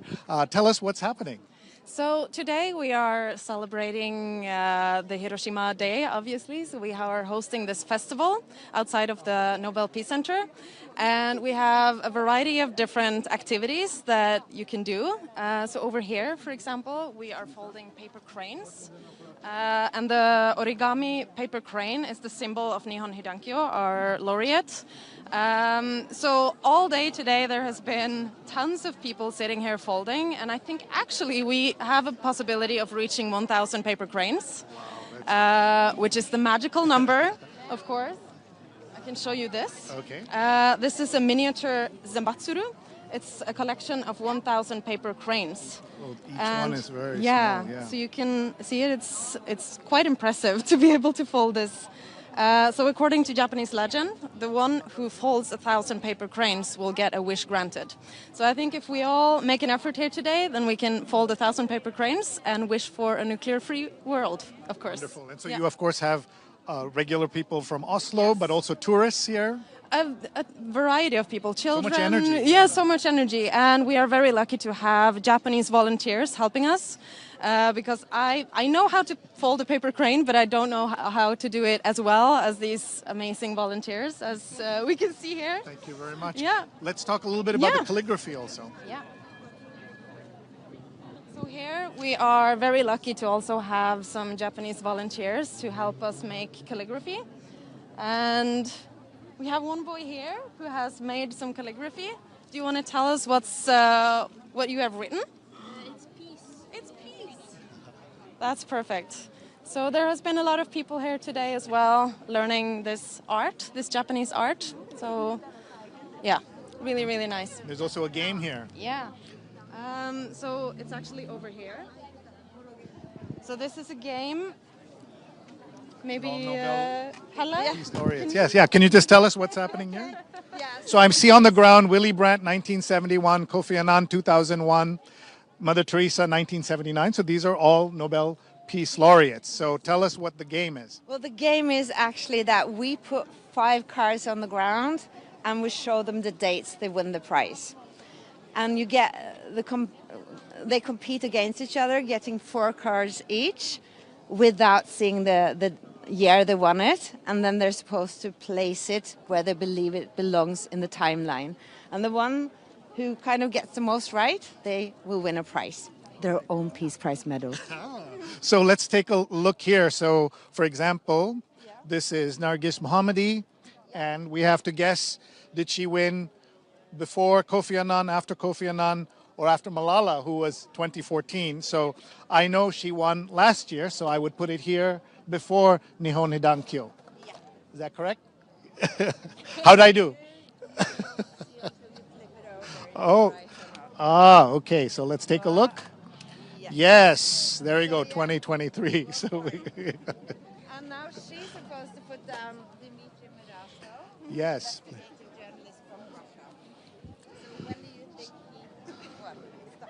So you have to guess, which year did Dmitry Muratov win? So that's between Malala and Nargis. Do you want to flip it over? And you're right, 2021. He shared the Nobel Peace Prize with Maria Ressa from the Philippines. So you're seeing the amazing energy here. We're going to show you some more parts of the festival. So if you're in Oslo today, of course, please come on down. But otherwise, we're going to show you more of what's happening here and also, of course, take your questions and comments. And so now we are ready. In a couple of minutes, we're going to show you a film with an interview with the director of the Hiroshima Museum. You definitely want to stay tuned for that.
受賞されたことで、世界の多くの方々、特に核兵器あるいは核抑止力に頼ろうとしている国々人々に対して、明確な核兵器を使用することがどんなに絶対悪なことであるかと、その国籍とか民族とかそういったことを問わず一人の人間として悲惨な被爆の実相に向き合っていただくことができれば、やはり原爆がもたらす被害の甚大性、そしてその私たち人間に及ぼす非人道的な被害、こういったものを理解していただけるのではないかと思っています。やはりこれから核兵器のない平和な世界を構築していく、創造していく、そういったことを考えたときに、やはりこれからの未来を担う今の若い世代の皆さんに被爆の実相を知っていただき、やはり核兵器はあるべきではない、そのような意識を持っていただくことが必要だと思っています。これからやはり若い世代の人々にはこの原爆の被害というものを過去の出来事として捉えるのではなくって、今も起こりうる現実的な問題として捉えていただき、自分がもしそういった被害に遭ったらどうするんだろう、どう考えるんだろう、そういったことを主体的に考え、じゃあそうならないためにはどのような活動をしたらいいのか、そういったことを主体的に考えていただく、そういった主体的に、この核兵器や平和について考え行動することができる、そういった若い世代の人々を私たちはこれからも育成をしていきたいと考えています。今日、この会議にご出席の皆様にもぜひそうした核兵器のもたらす甚大な被害、そして非人道性、こうしたものを共有していただいた上で、ぜひ世界の皆さんが一致して核兵器のない平和な世界を実現するために一人一人がそういう心がけを持って何か行動していく、そうした意識を持ってまた私たちと一緒に核兵器のない平和な世界の実現に向けて頑張っていくことができると思います。皆さん共に手を取り合って核兵器のない平和な世界を作っていきましょう。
Hello, everyone. I'm Sri Srinivasan, the digital co-host of the Nobel Peace Conference, and this is special programming live brought to you during the physical break for the audience inside the Nobel Peace Center.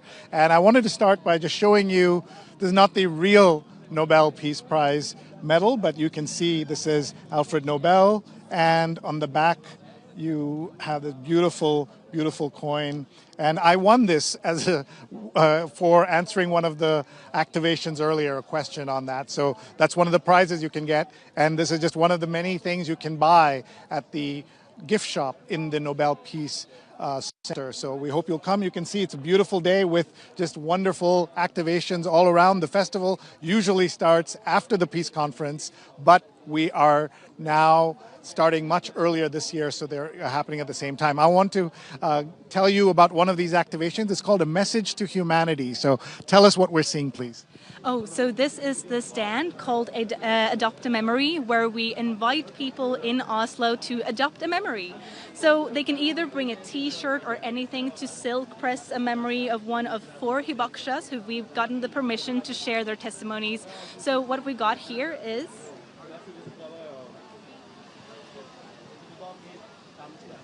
these bags that are from the festival, where we invite people to silk press one of these memories on this tote bag. So we have the memories of, for example, Masako Wada, Tanaka, who have written down their stories to tell to people, and we literally ask people to carry their witness testimonies with them, or one of the other testimonies here, which are they've used images and used art instead to tell the story, to make us not forget about what happened 80 years ago. Here's an example. Matsumoro Kazuo was 1,050 meters from the hypocenter in Kanayama, in the Mori areas of Hiroshima. And then this message says, as a tremendous pillar of fire whirled higher, the debris it sucked up sparkled in the sunlight, at once horrifying and unspeakably beautiful. So this is a way for us to remember on this very important Hiroshima Day. And this is how he has painted and how he has created his memory. For some people, it was hard to talk about it, to talk about what happened, to tell to others. So they started creating art instead, other ways to get their stories out and to tell what happened. What do we see over here? Of another survivor, Shinzaburo Tanabe. So his most vivid memory was actually going down to the river in Hiroshima after the explosion. He was going to get water, but what instead met him was bodies of dead people floating down the river, which was horrible to see for a young man who then had to live with these memories afterwards. And so this is the kinds of memories that can be put on one of the bags that you can purchase here, but it's also available to people can bring any t-shirt they want or a bag they want. Exactly, and it's completely free to bring any sort of t-shirt, anything you want it printed on, to carry their memories with you. And what has been the reaction from Oslo visitors and natives alike? Oh, they love it. We've had a lot of people come with t-shirts, to children, to adults, to come here to print the stories, or we've had also a lot of tourists who've come here who want one of these bags to carry with them back home wherever they are in the world. What's a question that you've been getting most often from folks who are participating? Well, for the most part, people ask what this is. And then I start to tell them what it is. And then I see them immediately get emotional. Because what we do here is not just to sell tote bag. We are asking people to learn about these people, to carry their memories and to learn about what happened back then. And I see them get emotional, I see them get invested, and actually quite proud to carry this memory with them and to tell other people they know about this person that they've learned a little bit more about today. That's great. Can we just take a look at where the silk screening is? Yeah, so here, this is how they're pressing the images onto t-shirts, bags, everything else, and they're drying it over there, as you can see. Well, this is just one of the many activations there. You can see a t-shirt, and we encourage you, if you're in Oslo today, please come down to the Nobel Peace Center and participate in the festival, the conference, everything that's happening. And then we have another film for you in just a minute where you will see interviews on the streets of Hiroshima, so you don't want to miss that. So please stay tuned, and then we will join the main programming back at 3 p.m. Oslo time, so please join us for that as well. Thank you.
Nobel Peace Prize gave us the power and the hope, and they connect people all over the world.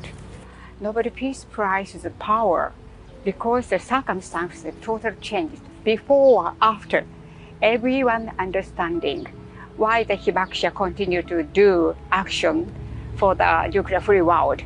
That slowly, but all over the world, people understanding we must choose the right way to our future. This is a very good opportunity for their voices to be heard at this very critical time. I think it recenters how dangerous nuclear weapons are and have been, especially given the current political climate we live in. No matter where you are, at really any moment, if someone decides to start a war, it can turn into a nuclear war and it can end the world. And I think that's something people thought a lot more about back in like the 60s, but we don't really feel or see that reality anymore. I think that a lot of young people, having not grown up during a time of active war like World War II, or having not grown up in the threat of nuclear Armageddon, such as during the time of the Cold War, it doesn't cross our mind that nuclear war is a looming possibility throughout many of our world conflicts. And I urge young people to become more educated about the looming threat that exists today and about the history that still continues to impact lives even almost 80 years later. I really want to ask the people of all over the world, please stand on and shake hands. Please stop to the nuclear war and please protect the children in the future. This is my wish. But Nobel Peace Prize is give us to the hope.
ボーンとかと光ったんですよ。大きな雲だけがこう湧き上がってたんで、これが一番上の姉ひろ子です。見つかるはずもないと。父親は第二次放射能障害、体をやって死んでいた。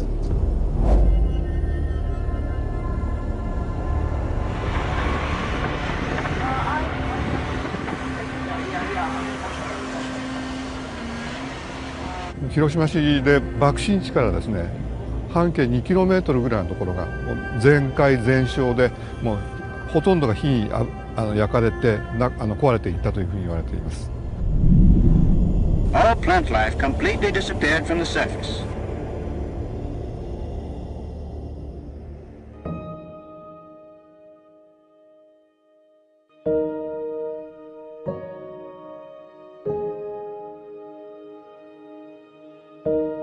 This これが種なんです。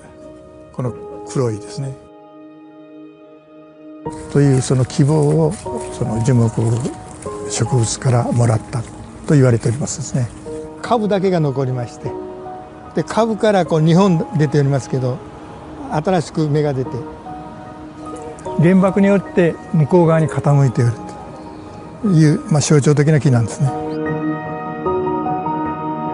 This baby's mother is these trees. Please, you will go to the baby place, especially the laureate. They take care you. They are understanding where this tree come from. Oh, this tree is come from Hiroshima. And the laureate people, well, what happened to Hiroshima? だけどそれを使ったらどんなことになるかっていうのを広島が初めて世界に見せて、そして長崎が次に見せて。Please think about why you was born in this planet.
To the Nobel Peace Conference 2025, a message to humanity.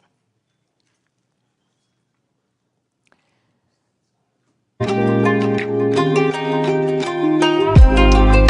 the first part of this conference, we talked about the threats that nuclear weapons are posing to humanity today. We heard the testimonies of Masako Wada, a survivor of the Nagasaki nuclear bombings and member of Nihon Hidankyo, the Nobel Peace Prize laureate 2024. We listened to the messages of Nobel Peace Prize laureates from Iran and Ukraine and the activist organization ICANN. And we heard from politicians with power to influence the international debate. In this second part of the conference, we will look at solutions to how we all can contribute to strengthening the pursuit of a world without nuclear weapons. First in this session, we shall hear from one of the world's leading capacities on nuclear research, Benoît Pelopidas. Professor Pelopidas founded the program Nuclear Knowledges at Sciences Po in Paris. He holds the Chair of Excellence in Security Studies, a Center for International Studies at the same university. He's also an affiliate of the Center for International Security and Cooperation at Stanford University and has been a frequent visiting fellow at Princeton University's program on science and global security. We're so proud to have him here with us today. Please welcome Benoît Pelopidas.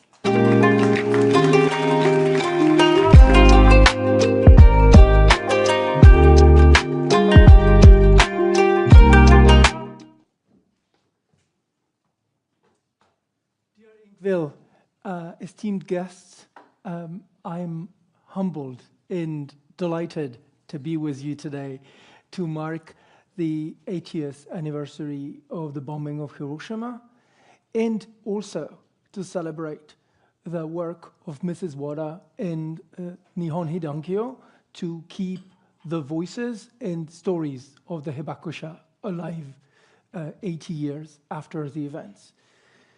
So my contribution in this short keynote will be very modest, and it will be in line with the title of the session, which is expected, right? So my contribution consists in thinking how can scholarship and how can scholarly findings contribute to renewing the conversation about nuclear weapons. So I will introduce you to 3 recent findings of scholarship, which I hope will convince you that this conversation should and can be modified. The first way we can modify the conversation is by taking the insights about the role of factors beyond control in avoiding unwanted nuclear explosions. Because it's tempting to think that the reason why we have avoided unwanted nuclear explosions so far is thanks to the work of the Hibakusha and the activists and the perfect control over nuclear weapons and the success of nuclear deterrence. What we'll see is that in several instances, it took luck to avoid unwanted nuclear explosions. And that changes the bet on the future we make if we choose to continue to rely on nuclear weapons for security. The second invitation is simply to take seriously and assess the interlinkages between nuclear weapons and climate change policies, instead of assuming that those are 2 sectors of public policy that we can think about in silos. I will show you why that's necessary and urgent. And the third suggestion, which is very much in line with the topic of today, is the need to cultivate the memory of past nuclear harm, Hiroshima and Nagasaki, but to cultivate them with full awareness of 2 particular challenges that the passage of time poses to us. And I will essentially develop on what those challenges are. Let's jump, right, you'll see that later. Let's jump right to the issue of luck. As I said, the challenge is to not fall for what we commonly call a retrospective illusion of control. Simply just pause with me for a second. If in a given case, nuclear explosions have not happened, it would be too quick to say, then it is thanks to nuclear deterrence and perfect control over nuclear weapons. Because it could also be in spite of nuclear deterrence practices, or it could also be independent from nuclear practices if what it took is variables like wind to intervene in a favorable fashion. This could sound as strange, but scholarship over the last decade has established solid empirical evidence for the role of luck in avoiding unwanted nuclear explosions in several instances during the nuclear age. And I should say also that our understanding of luck might be incomplete because it depends on the availability of archives. And several nuclear weapon states are still very opaque about their distant nuclear past, and we remain blind to possible lucky cases in the last 3 to 5 decades simply because of nuclear secrecy and national security secrecy. But the point I want to make to you today is not about those cases. If you're interested in them, there is a lot to read, and I'm happy to talk to you about that. But the point I want to make to you today is that current nuclear weapons policy still relies on luck. It's not just a matter for historians. We've alluded earlier to the fact that there are still some people proposing deliberate loss of control over nuclear weapons in the form of proposals to delegate to artificial intelligence or to automate the command and control of nuclear weapons. Hopefully, this is kind of resisted. But beyond that, if we were to believe that there is indeed perfect control and perfect safety, then we would need to be able to verify claims of progress in safety and control in all nuclear weapons arsenals. And we are far from that. And it turns out that scholarship has shown that institutions in charge of nuclear weapons have incentives to overstate their control over those weapons and have frequently done so in the past. Another reason why we're still betting on luck is that if those institutions in charge of nuclear weapons were to believe their communication campaigns about perfect control and perfect safety, this would lead to complacency on their part. And we've seen this in careless practices of some US ICBM launch officers in recent years.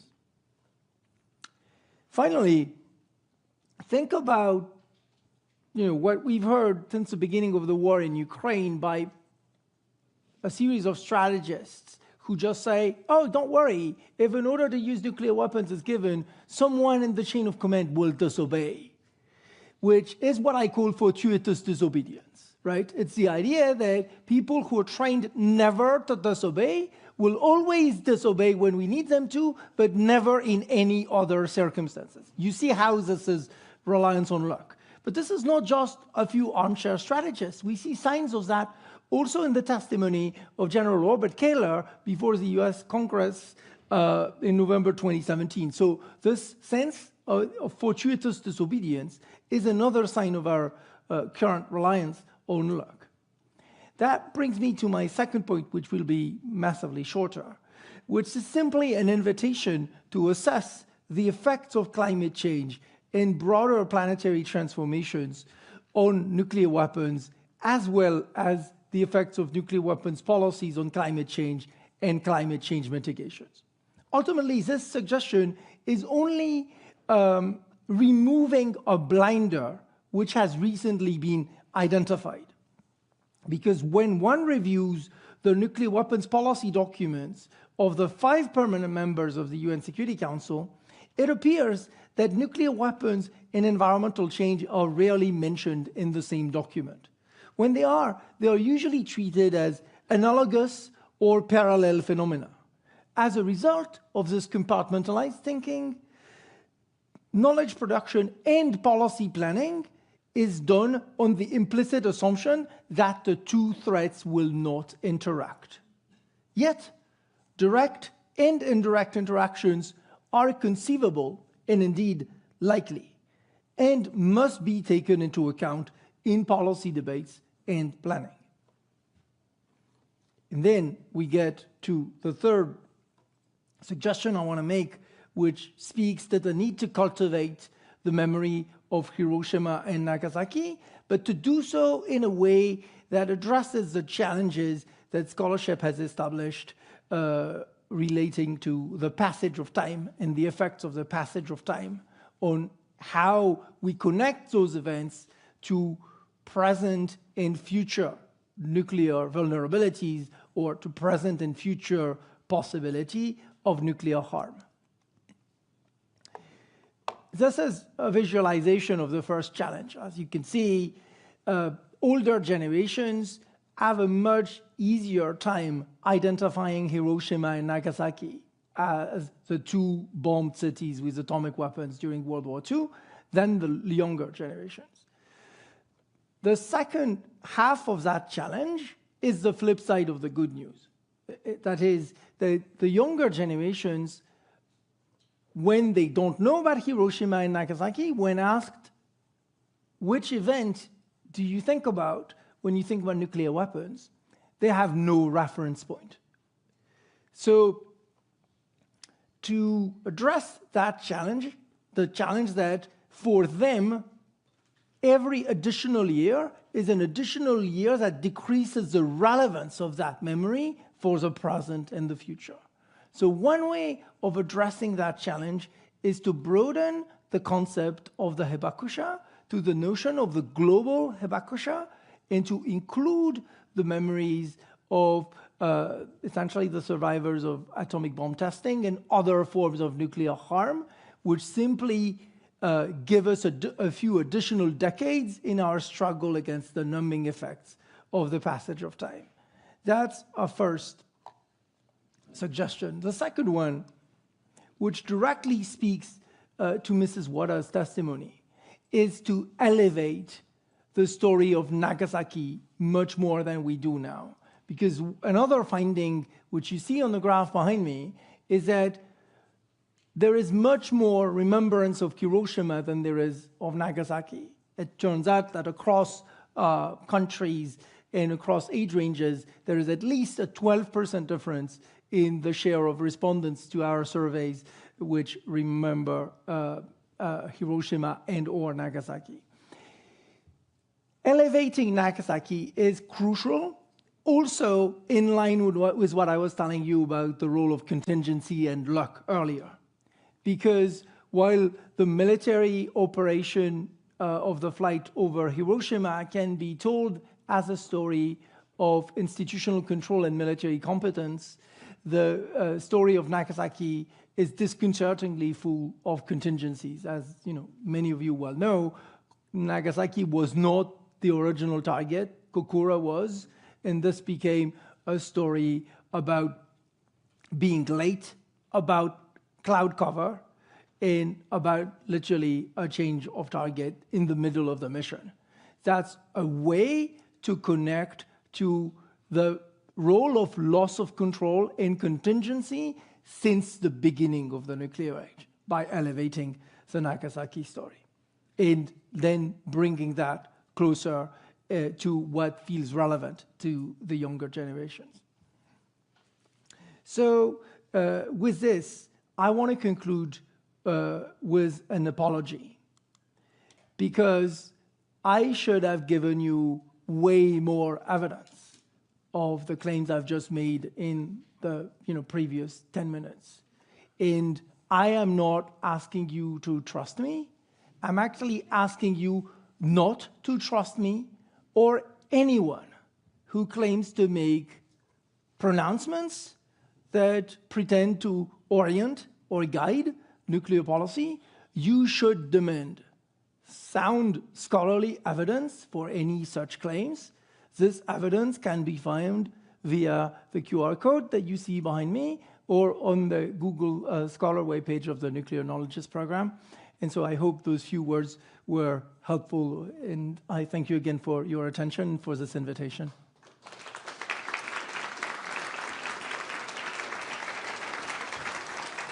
Thank you. Thank you so much, Benoit Pedopidas, for pointing out just the things we're going to talk about for the rest of this conference, namely the need for education, for the sharing of testimonies, and also the combined efforts of the climate activists and anti-nuclear activists, because that's our next topic. In 1982, 1 million people gathered in Central Park in New York in the largest political demonstration in American history. They protested against nuclear weapons and for an end to the Cold War arms race. In September 2019, 6 million people across the world took part in the global climate protests inspired by Greta Thunberg's Fridays for Future campaign. Today, as the world is facing a new arms race and is continuing to see the frightening effects of climate change, these mass movements seem to lack from the streets. Why? And as climate change and nuclear weapons are lurking as two of the biggest threats to human beings right now, how could the two movements join forces and work together to create change? To reflect on these questions, we will be joined by the young Norwegian climate activist Penelope Lea. She actually turns 21 today. Happy birthday, Penelope, and thank you for spending your birthday here with us. She will sit down with two of our previous speakers, Masaku Wada from Nihon Hidankyo and Daniel Högstad from ICANN. The conversation will be led by Robert K. Elder. He's the president and CEO of Outrider Foundation. Based in the US, Outrider supports multimedia storytelling about nuclear threats and climate change. Rob is also the author of 30-something books, and he previously served as Chief Digital Officer at the Bulletin of the Bulletin of Atomic Scientists. So I know that our panelists are in very good hands. To all of you, please welcome to the stage.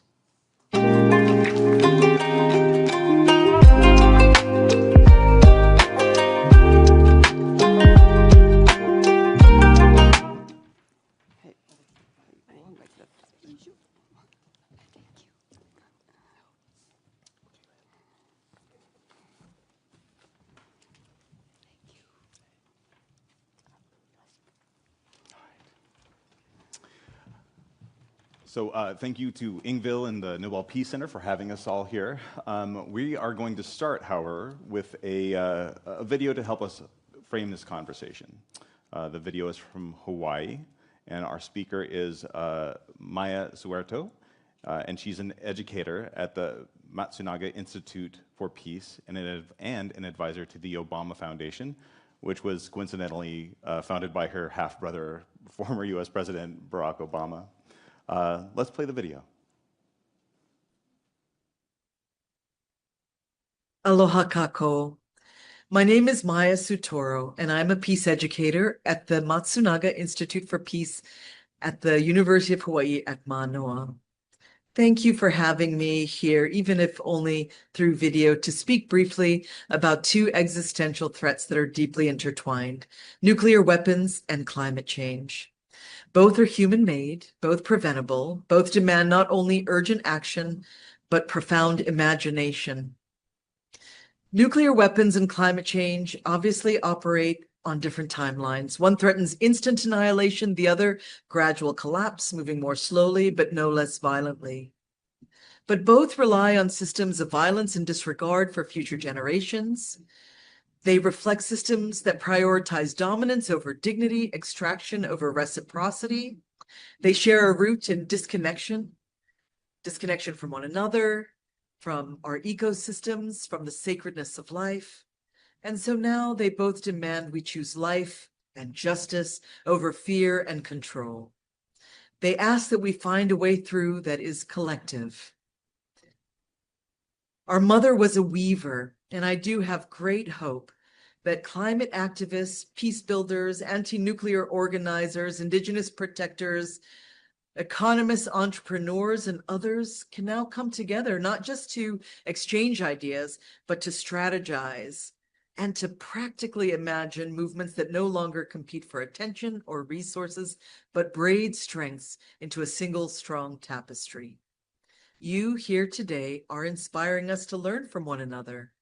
The climate movement has tapped into the energy of youth, creativity, and global digital organizing. The nuclear disarmament community brings moral clarity, historical witness, and intergenerational memory, especially through the courage of Hibakusha and other survivors around the world. So now there's real possibility for shared movement building.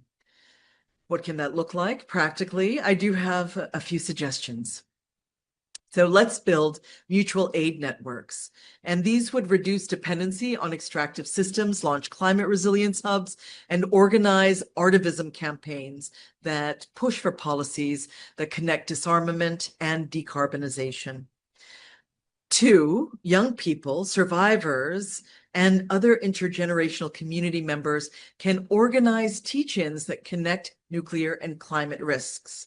They can advocate for divestment from fossil fuels and nuclear weapons because where our money goes reflects our values. 3, together we can build gardens and green corridors in our neighborhoods, transforming militarized and neglected spaces into sites of real restoration and growth.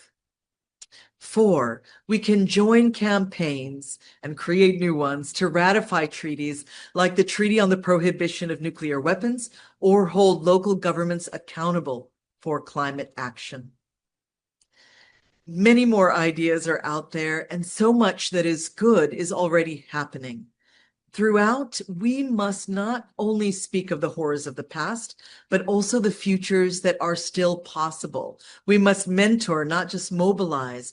We must center restorative narrative and art, not just data and danger, not just fear of catastrophe, but also the joy of stewardship, the thrill of justice, and the tools of transformation.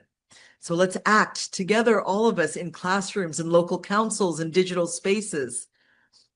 Our job is to support young people who are already leading with mentors, with resources, and opportunities to lead authentically. They must know they are not just inheriting a broken world, but also co-creating a stronger one. And resilience is not just about survival. It is also about imagination and innovation and a sense of real positive peace building. I will end, therefore, by offering this question to all of you before handing things over to our thoughtful moderator, Robert K. Elder. As we all continue to think about how to co-create, what would it look like for your organization, your community, and you to do just one new thing today to contribute a single thread to a braided movement, one that is rooted in memory, but also fueled by hope and led by the many, not the few. I look forward to seeing that. Mahalo for all that you are and do. So thank you, Maya. That's great. So in our pre-meetings, I warned you, like, I want recommendations, I want action, but let's just start about present day action. So I am wondering, and we'll start with Masaka-san, but for each of you, what are your organizations doing to pressure governments and to inspire people? Oh, I'm not an expert on environmental issues, like many of you here. So, but please allow me to speak today as a Hibakusha, survivors of the AA bomb. Last year, I attended a gathering of people involved in the environment movement, such as 350 organization. And one of the speakers was a child care worker responsible for 2-year-olds as a nursery. And she shared something that struck me deeply. And because these children were born during the COVID-19 pandemic, they had never once chance played outside in their lives. But now, with increasingly extreme summer heat, not just in Japan, but all around the world, climate change, children, including those, are once again being deprived of the freedom to play outdoors. So when I was a child, I don't recall that the temperature ever reached 30 degrees Celsius. Even about 30 years ago, such heat was rare enough that we would express surprise when it happens. It's really hot today, we say. When the atomic bomb were dropped on Hiroshima and Nagasaki, I cannot give you the exact figures on how those events affected global temperature afterwards. But I don't know that the surface temperature at ground zero reached as estimated 3,000 degrees, from 3,000 degrees to 4,000 degrees Celsius. We humans must never allow ourselves to destroy the history and the civilization we had built with our own hands. That must never be permitted. We must not turn our Mother Earth and all the living beings upon it into an atomic field again, so that everything is connected. Mm-hmm. Everything connected. If we allow to use the third nuclear weapon, so everything will be destroyed. Mm. To say the truth, our organization is not working with the climate issue directly, but as a result of the use of the atomic bombing, we know what happened to the world on this earth would be affected seriously. So that's it. That's great. That's great. Thank you so much.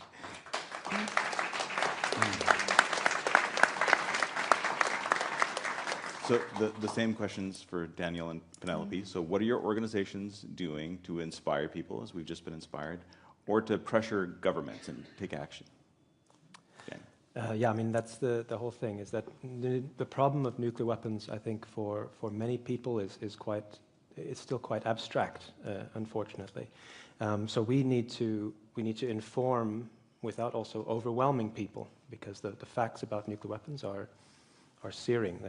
It can be overwhelming. We need to inspire people. We need to motivate them at the same time. So what ICANN is doing right now, obviously in this 80th anniversary year, is doing everything we can to elevate the voices of Nihon Hidankyo and Hibakusha, and also the survivors of nuclear weapons testing around the world. There were over 2,000 nuclear weapons tests after the bombing of Nagasaki and continuing into the 90s. Those are also really important stories to tell, and I don't think there's anyone that hears testimony from Masako-san and others that isn't kind of automatically inspired by it and doesn't want to do something about it. So we really are focusing on that this year. Just a couple projects that I will mention. We earlier this year published a online children's memorial. Tens of thousands of children were killed in Hiroshima and Nagasaki. Each of those individuals had their own story. They had their parents who were, either if they survived, thinking about that for the rest of their lives. And there are records about this. So we've worked with numerous people in Hiroshima and Nagasaki, including Tomoko Watanabe, who have helped us to tell those stories. So we've compiled those into a kind of an online memorial that's very interactive, that people can engage with. And you can click on each person's story and hear, sometimes it's just a very short fact. This person was wearing red at the time of the bombing. And sometimes it's a longer story that's quite compelling. So that's one of the projects we've worked on. And another one to kind of connect it with people is about the spending. I mentioned some of the spending numbers before, and when people hear about, the amounts, the sums of money that are going into nuclear weapons, which we're told by deterrence advocates are never meant to be used, it's quite shocking for people. And then connecting that to the financial institutions. Many people have a relationship with a financial institution, and in fact there are many retail banks who are investing in nuclear weapons producers. And so through this report, the Don't Bank on the Bomb report, we try to expose those connections and also give people actions that they can do to target their bank, whether it be through social media or in-person actions. So there's a couple of things that we're working on this year. Thank you, Daniel. Penelope. We continue to meet with politicians and decision makers and work with international democracy and politics and try to build a broader people movement, inclusive for all. And something the climate movement has done a lot of the last couple of years, and maybe especially since 2020, is work with other freedom fights movements. The young climate movement is a broad network that collaborates and listens to each other and help each other out in their respective struggles and fights that come up in different countries. And we do this because we know that the climate crisis is an interconnected crisis, as Masako said. But we also do this because we know that if we are to create societies that are able to implement real climate justice and action and adaptation, we need to work for societies that are peaceful and democratic. Then we need to collaborate with the anti-nuclear weapon movement, the broader peace movement, the anti-fascist movement, in order to make that happen. And we've also, the last couple of years, tested the legal system in every way we can to use all the democratic tools we can to work for the changes that we need to save as many lives as possible. And I think we'll talk about that in this panel a little bit, and then the next one as well. But I was recently in Chicago for the Nobel Laureate Assembly for the Prevention of Nuclear War. And they produced a document, this declaration with recommendations to reduce nuclear dangers. And my friend Owen, who's in the audience, tells me that that is up to 127 signatures by Nobel laureates. One of them, Nobel laureate Brian Schmidt, talked about how climate change and the competition for resources will make nuclear conflict more likely. How do we communicate that danger? It's a very real danger, and it only becomes more and more pressing. I think one of the most effective ways to communicate this danger is through collaboration between the movements, between the anti-nuclear weapon movement and the broader peace movement and the climate movement. And by doing so, we can see how these issues are interconnected.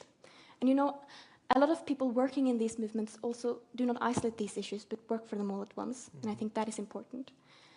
And I also think it's actually easier to understand these issues as interconnected than trying to understand these political issues separately. It simply makes more sense. And it is less of a difference between the world we're actually living in and the facts when we see them as connected. What still characterizes some of the most successful freedom fights we know is their ability to organize and lift the grassroots movement and continue its impact on a systemic level. And to be able to do that, I believe we need each other. And strong, well-established movements like the anti-nuclear weapon movement and the climate movement has knowledge of people power that is extraordinary.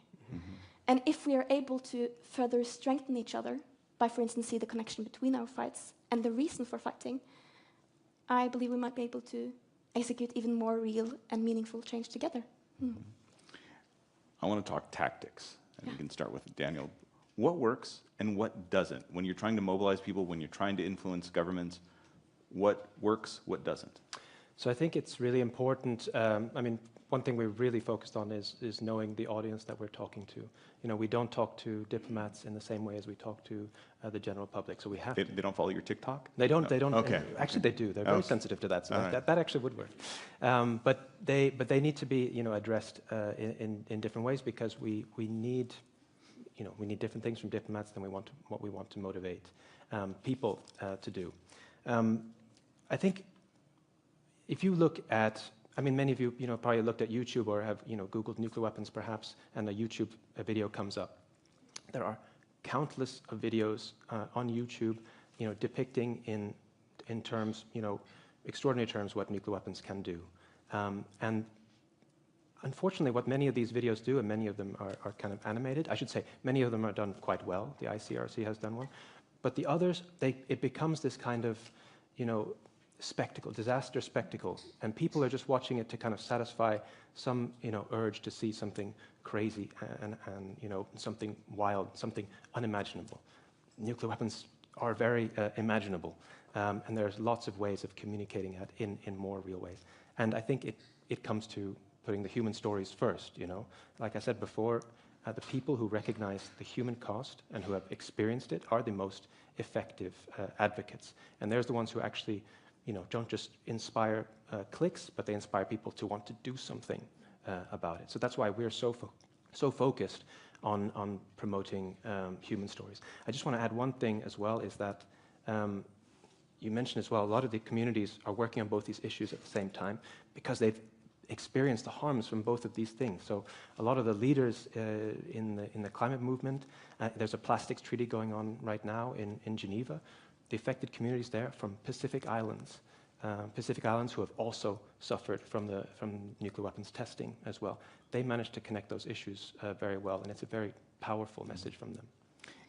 And I want you to expound, please, anybody on the panel, but Penelope, but what is the something? Do something. What are the tactics that work? What doesn't? I mean, one of the most beautiful things that are actually so many tactics that works when it comes to activism and working for human rights and for peace. I think we need to remember, though, that the conditions for activism is completely different in different regimes. And I will point you 3 things today that, in my experience, work. First, you need to find a method of activism that gives power to the powerless, or kind of more accurately shows the power the seemingly powerless already have. In 2018 and 2019, with the school strikes movement, it became a way for young people and children who didn't have the right to vote yet and hadn't finished higher education to use their voices. And by striking, we created a kind of union movement that became really important. Another thing is collaboration. Collaboration almost always works, and organizations almost always works. Organizations are really important in order to make more people feel included in the movement, which is critical. And collaboration between different organizations is also crucial in order to create a stronger movement and highlight different perspectives of the same cause. But organizations are also important to have people who can actually go in and mediate politically. I believe every movement needs people that are able to negotiate politically at the highest levels. And then 3, storytelling, and this has been touched upon before by Daniel. And for me, activism is about storytelling. And storytelling can be done in so many different ways. Actually, I believe it's best done if it's done in different ways. It's about seeing how the political is personal, and that what happens in society affects us all, and that what is decided politically has consequences for our lives. And I mean, the way Masako testifies for what happened the 6th of August 1945 and fights for a cause, it's so powerful, and it's a great example of how this can be done, I believe. And then, I mean, at one more point, and it's not something you can do alone, but it's nonetheless really important: funding. Because if we are to have more people working for human rights, against nuclear weapons, for peace, for climate justice, we need funding. It's almost as if you have anticipated my next question, which is, what are the obstacles between these 2 camps working together? I cannot think of any significant obstacles, not more than we can chew off, at least. Yeah. I mean, I would just say, you mentioned about the resources. That's a really vital thing for organizations. All of us working in civil society in some way or another need to support the work that we're doing. And I think certainly one challenge that we have encountered as we're thinking about working on this topic is, it's funding applications that kind of include both topics, because sometimes the funders aren't interested in those kinds of linkages, or are not interested in kind of experimenting in that kind of way. So that's a very clear obstacle to it.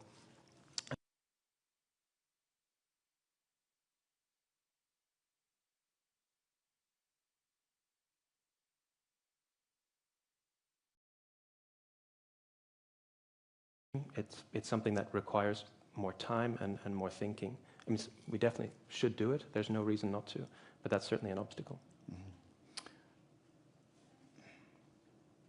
We had big nuclear weapons protests, again, the Freeze movement in the 80s in Central Park.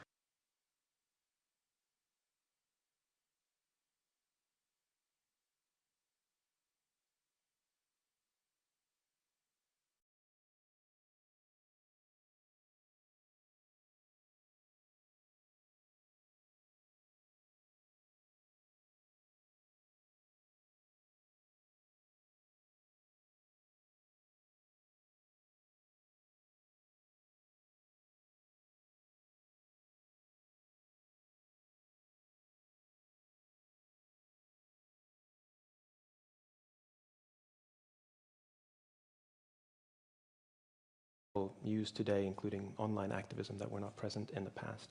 But I think one of the problems, perhaps, that we encounter today on the nuclear weapons issue is the abstraction of the topic, right? It's, you know, some governments, they don't even talk about nuclear weapons, they talk about their nuclear deterrent, you know.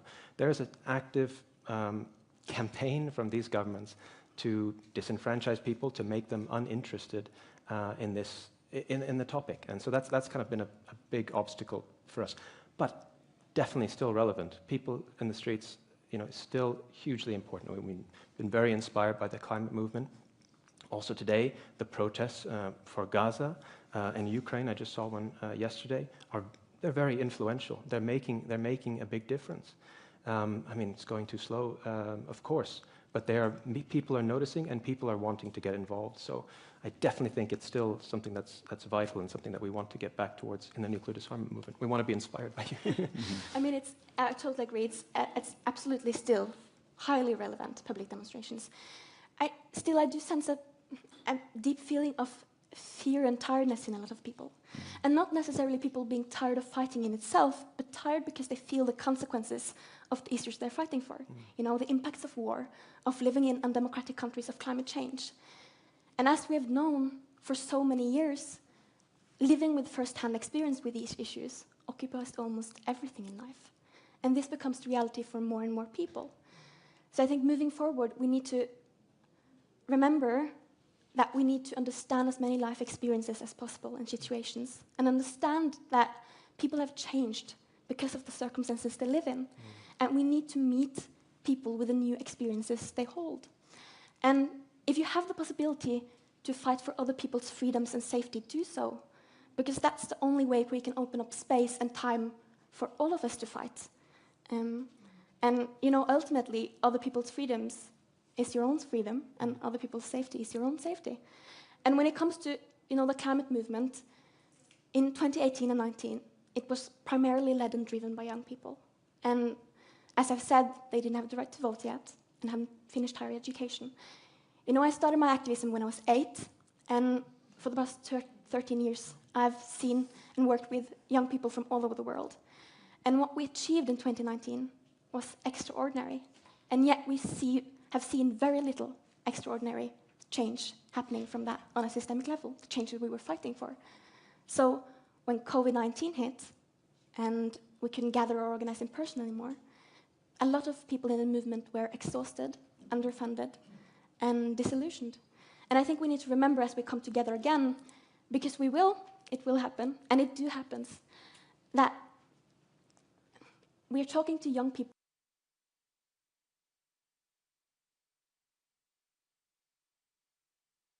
who's, for the most part, first experience with activism. The keys then to engaging that public, is it to give them specific things to do? Daniel, you talked about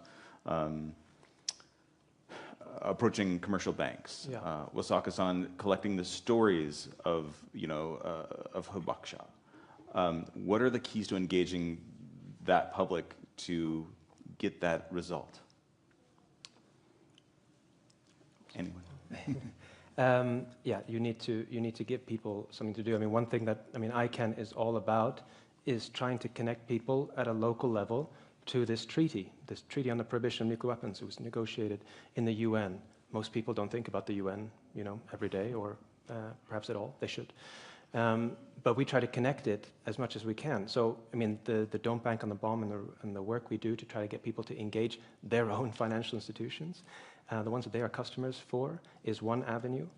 Another one which has been very successful, thanks to our partners here in Norway, is the ICANN Cities Appeal. And we heard that the mayor of Oslo mentioned it the other day. This is an appeal to local governments to get them to vote on a motion to support the Treaty on the Prohibition of Nuclear Weapons. Very, very simple. Most cases, the cities and towns that have passed these motions, this was inspired by local individual activists. It wasn't some kind of big organizational push. It was individuals just asking, oh, they're a council person, can you put this forward? And what happened here in Norway, which was very exciting, was that this influenced local politics and the positions of the political parties in their local chapters. And that filtered up into the national party, and it actually helped to change the position of the Labour Party at that time to adopt a more progressive position on nuclear weapons. And that all started because of little towns, and well, some big cities as well, but some little towns as well, voting to support this, and it was all started by individuals. Mm-hmm. And Penelope started talking about this, and I want to sort of wrap up this, but I live just outside Chicago, and in Chicago there's a very interesting local ordinance is put forth in 1986, and it's a $1,000 fine for anyone who, quote, designs, produces, deploys, launches, maintains, or stores nuclear weapons. Local ordinance. Amazing. Can we talk about using the legal system and just sort of the pillars of democracy to move these movements forward? How do we do that? I just need to add from like what tactics we can use and how to engage in the public, you know, and I think this goes with this question as well. It's about also taking other people's fears seriously, you know. When it comes to the climate crisis, we will have to see large changes in the way we live, whether we like it or not. And changes can be scary, but we need to show how we meet these changes and the problems of today together. Mm-hmm. Legal challenges. Legal challenges, I mean, I think that's very much a kind of a national specific thing in terms of what people can do. But just on the example that you mentioned in Chicago, when the campaigners were working in New York City on this, they got in addition to passing a motion on, well, it's not called a motion in New York, but something similar, on supporting the ICANN Cities Appeal and the TPNW. They also set up a new commission, a kind of a commission in New York City to review the investments of the public pension fund, or the equivalent term in the US, to examine what they're doing. And that, of course, will take legal, it will have legal consequences later on. On environmental remediation and victim assistance, which is a big part of the Treaty on the Prohibition of Nuclear Weapons, this also has a kind of a legal aspect of it. I mean, people will be able to, hopefully in the future, when a kind of a fund is set up to support these actions, people will be able to challenge their governments to make sure that they support that. Mm-hmm. We only have a few minutes left, but I want to talk about sort of to braid the conversation together. What do the nuclear threats communities and the climate change communities, what do they have in common? Where can they find common ground, common action? I mean, I believe the reason for our fights is common. It's about peace and dignity and safety and human rights for all. I also believe that living life, fighting for human rights, the experience, personal experience of doing that might be common. You know, the loss and the grief and the happiness and the love. And you know, as Masako said, the climate crisis is an interconnected crisis, and it amplifies all of the crises and conflicts. There is few things as harmful to people and planet as war. And you know, the military industry is responsible for 5.8% of the global greenhouse gas emissions, and that's just what's counted for. Countries aren't obliged to count their emissions from military industry, and this is numbers from 2023, and we all know what's happened since 2023, you know. And I do think we need to use as much resources and money as we do on war and on conflict and on weapons, on the knowledge of peace. We need to build entire centers and universities for preparing and understanding peace and the knowledge of collaborating between movements. Osaka-san. Okay, I'd like to say something about nuclear. There are so many peace movement, peace workers in the organization in Japan, but they have been working separately. So we needed to collaborate together. So last April, Japanese organization, what is it called? Japan campaign against Japan campaign to abolish nuclear weapons, and more than 40 organizations got together to establish the coalition, I suppose. Yeah. Okay, just anyway. so the peace vote and ICANN was including. Yeah. So the Tanaka-san is the co-chair of our organization. Is the one of the and I'm the vice president. So I forgot that. Yeah, I have been working for that. So many organizations got together to. Our first purpose is to our government to ratify the TPNW, but in that step, we have many steps year by year. So it's very difficult to just our government makes to to just attend the observer. Observer. Yeah. So we have been working with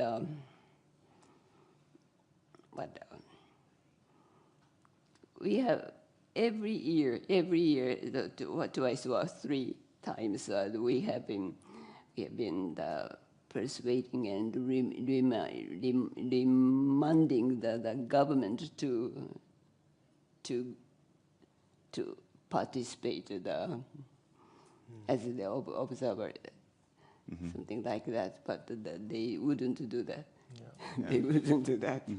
So to take part in civil trying. society. We have been Yes. keep trying. Yeah. So each organization has different motive to persuade about gender issue or environment and the co-op, and the peace vote, and ICANN and Hibakusha. So many. It depends on the purpose of their each organization's purpose, but to we work got together. Yeah. So as she said, the collaboration is very, very important. Yeah. And so I think we have been working there. Yeah, yes. Okay. Absolutely. And I think that's a great note to end on. Thank you so much, all of you, for joining me, and let's give them a hand. Thank you. And thank you very much, Rob. And before we let the panel leave, let's see if there are any questions. Yes, we Sri, have do you have a great questions for the audience, so panel? yes, we definitely have questions for our audience, for our speakers. I wanted to first read a comment from Anhao Bui, who is a 19-year-old medical student and nutrition justice advocate. I'm sure many of us are hearing that term for the first time, from Vietnam. An says, I stand today not for myself, but for the voiceless people dying not by bullets, but by empty bowls. If peace is truly what we seek, then let us begin where peace begins, at the table of the hungry. So connecting a lot of the things we were talking about. We have a question from Iam Steneth, who says, peace is more than the absence of war. So as we move beyond 2025, we sense a profound consciousness shift. Is this the right time to explore a new peace narrative, one that includes civic society? Is that possible? Do you think that we are at the cusp of something new that we can try? Who'd like to go first?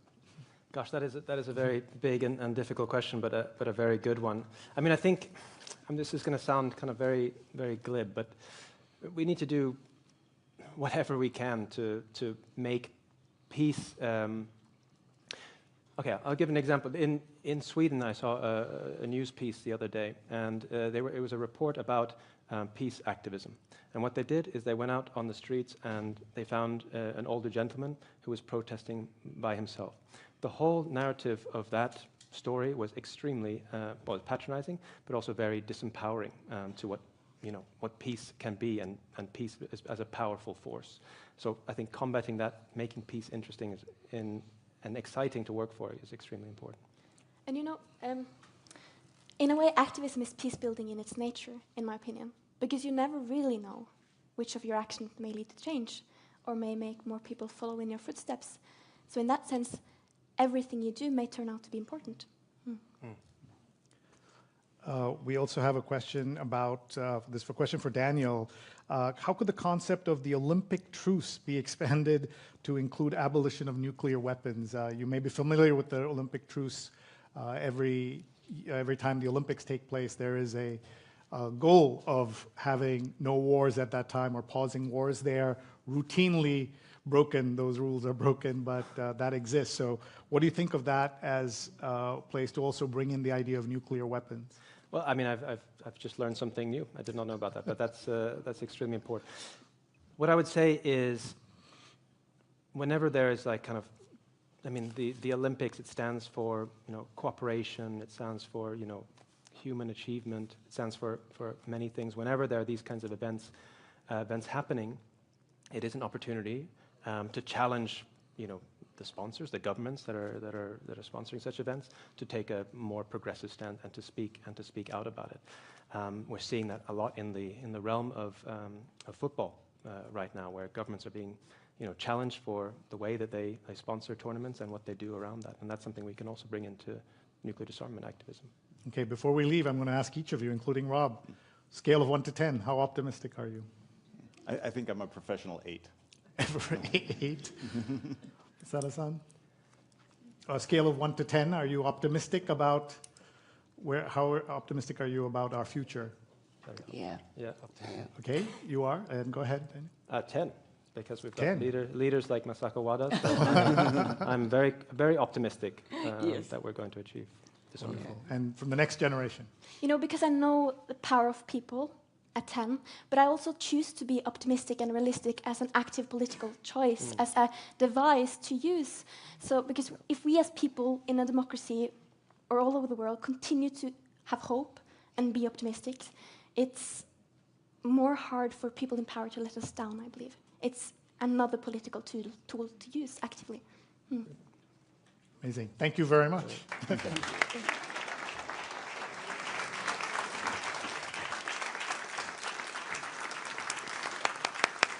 Thank you, Rob. Thank you, Masako Wada, Daniel Högsta, Penelope Lea. Thank you so much.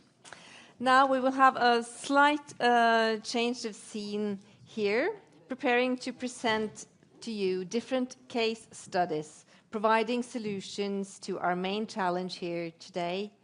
How can we work for a world without nuclear weapons? How can we...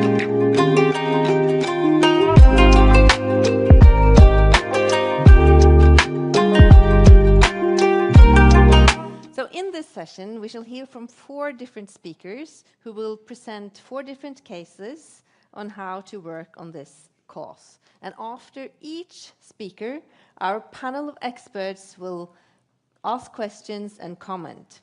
So I wanted to welcome now our panel. They are Raymond Johansen, the Secretary General of the Norwegian People's Aid, Miranda Åland from No to Nuclear Weapons Oslo, and the moderator from our last panel, Robert K. Elder, who is sitting on stage. So I ask the other 2 to join him. I think it's better if you use the 3 chairs over there.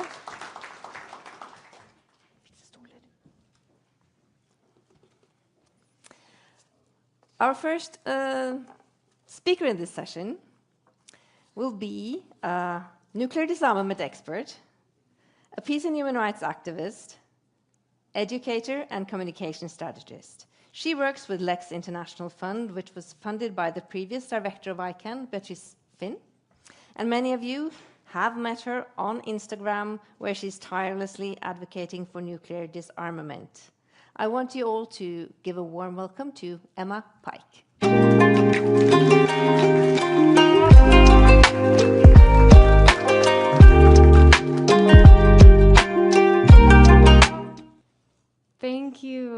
you so much, Ingvild. Thank you all so much for giving me this opportunity today to share a little bit about one particular tool that I think we all need to be using more in the fight for a world without nuclear weapons. And you may be as shocked as I was to learn that today, actually, more and more people, especially young people, but adults of all ages, turn to social media not only for entertainment, but actually as a source of news. And among Gen Z, nearly half report using social media actually as their primary news source, and almost as many report using it as their preferred search engine. So preferring it to Google. When they have a question, they search things there. And so social media isn't just a distraction anymore. It's really where people go to search for information and to form beliefs, and it's where they meet the world. And so if we want to build a world without nuclear weapons, which I'm very confident that all of us in this room are determined that we will, then we really need to meet people where they are, and that includes on social media. So when I personally first started using the very popular video platform TikTok, as well as Instagram, and posting videos about nuclear disarmament, I was completely unprepared for the onslaughts of pushback that I would receive and just how ferocious they would be. It really caught me off guard, but every single day, perhaps predictably for those in this room, I would hear the same things. So nuclear weapons are necessary. They're the only reason that we haven't had a World War III, or nuclear weapons reliably deter conflict. Nuclear weapons are so terrible that they will never be used again. Nobody would ever let that happen. Or sometimes it would simply be, abolition sounds great, but that is a naive dream. And all of that did a U-turn, actually, when I shared a video of a woman named Toshiko Tanaka. And 80 years ago today, at just 6 years old, Mrs. Tanaka survived the atomic bombing of Hiroshima.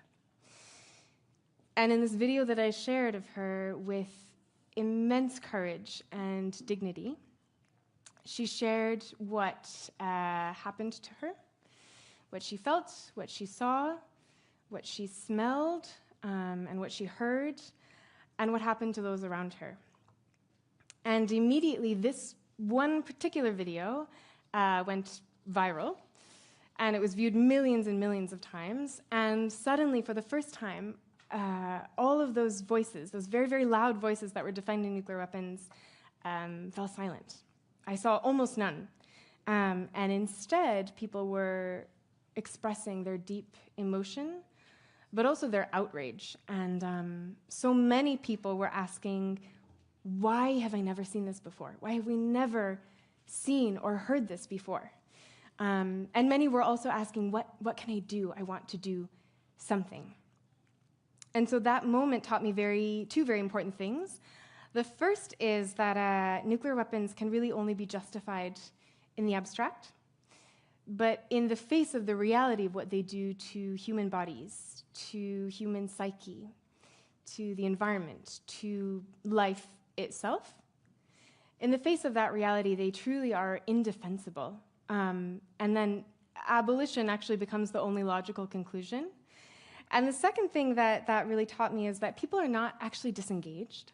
It's not really so much that they don't care about disarmament.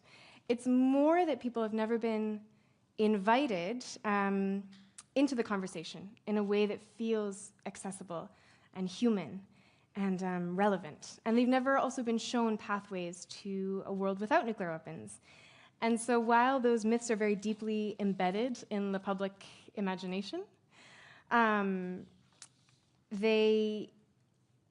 realized, I suppose, that most people just haven't been sort of invited into that conversation, which is why talking about this in sort of new ways is so important, because on my social media, I don't just share testimony. I try to debunk myths and sort of explain policy or current events in plain language, and connect nuclear disarmament very relevantly to the previous panel to broader issues like climate justice and colonialism and militarism.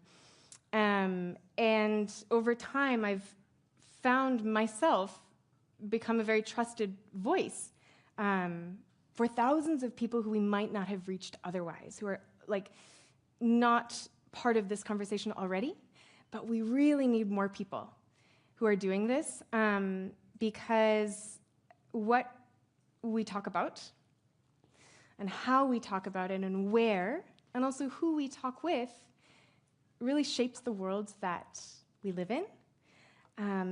Because I've really learned that our words shape our belief.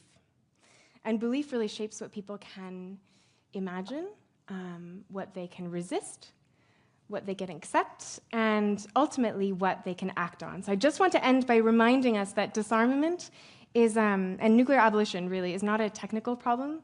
It's really a thoroughly human problem, and it's a challenge of political will, which means that necessarily it has a human solution.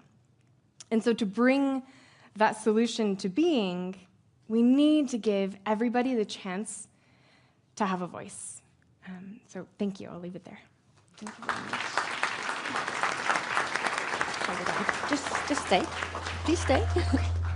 So thank you so much, Emma, for sharing that and for sharing your experience on talking about these issues. So I want to hand it over to the panel now to comment on what they've heard. Miranda, do you want to go first? You're an activist too. Hello, everyone. It's really an honor to be here. Thank you so much. And thank you, Emma, for this very uplifting and encouraging perspective of real hope. And very moving how just a simple experience of someone's, witnessing such horrendous experiences can spark this humanistic desire to say, I want to do something too. So my question is, with this invitation that you've given now to the youth and to anyone, I guess, who hears it,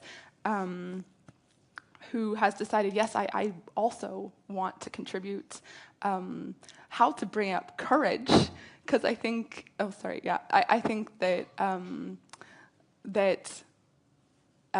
there's a tremendous amount of courage required in order to do that work. So yes.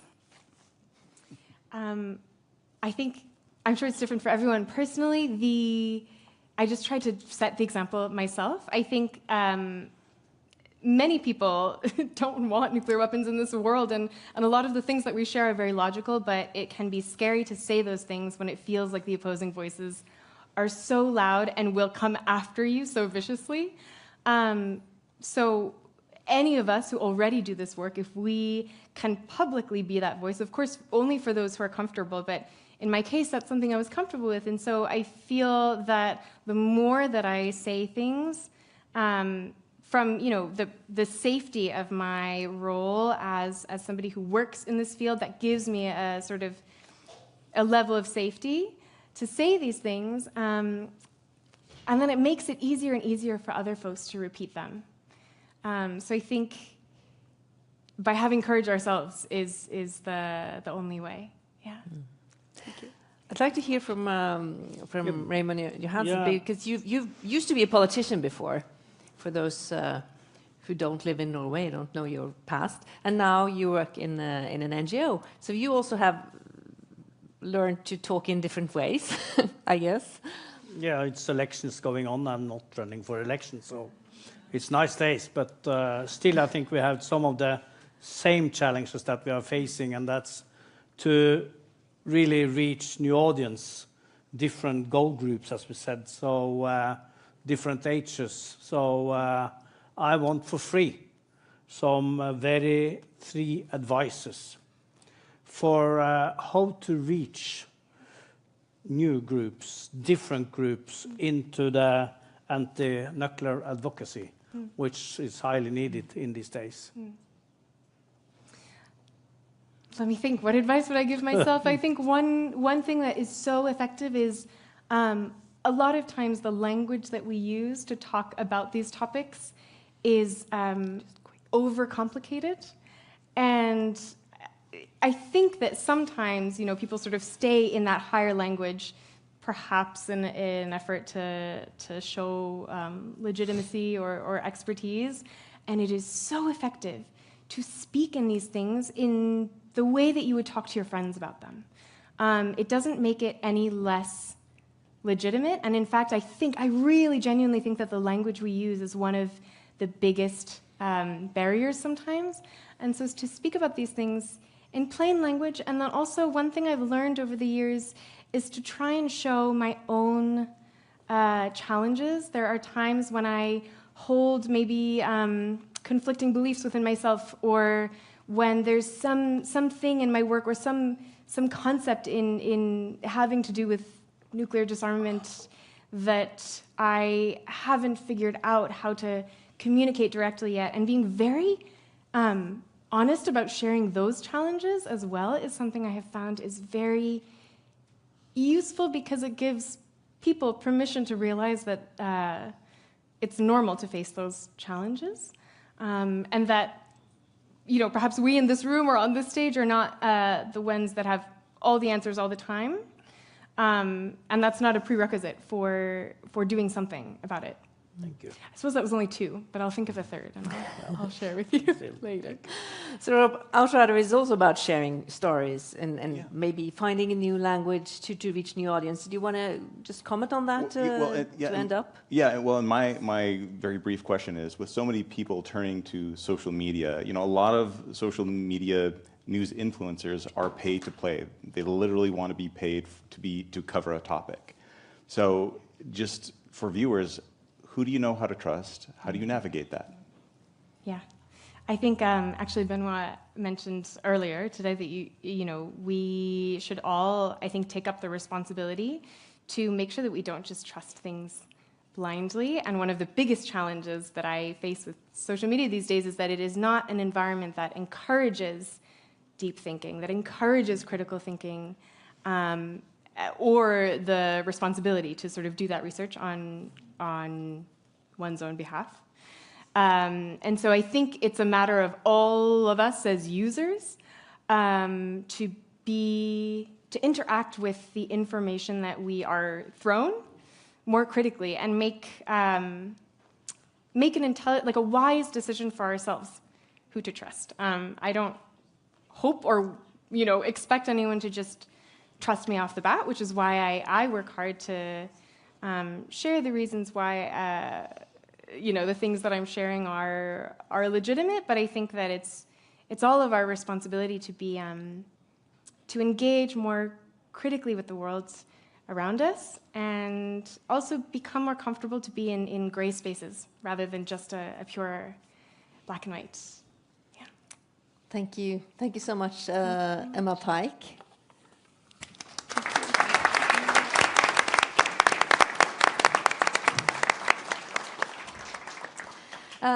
Now we shall move from social media to the courtroom, because not just the use of nuclear weapons, but also the production of them can have serious consequences for human lives.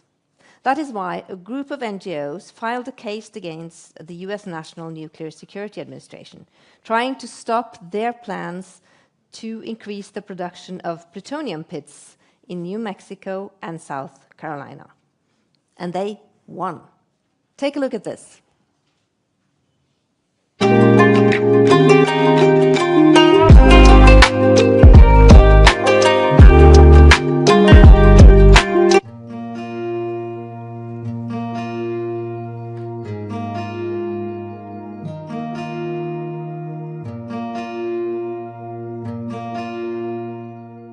The Los Alamos National Laboratory, also known as LANL, is where nuclear weapons production first began. Over 80 years later, LANL is still producing plutonium pits and is aggressively expanding their production. Plutonium pits are the radioactive fissile cores of nuclear bombs.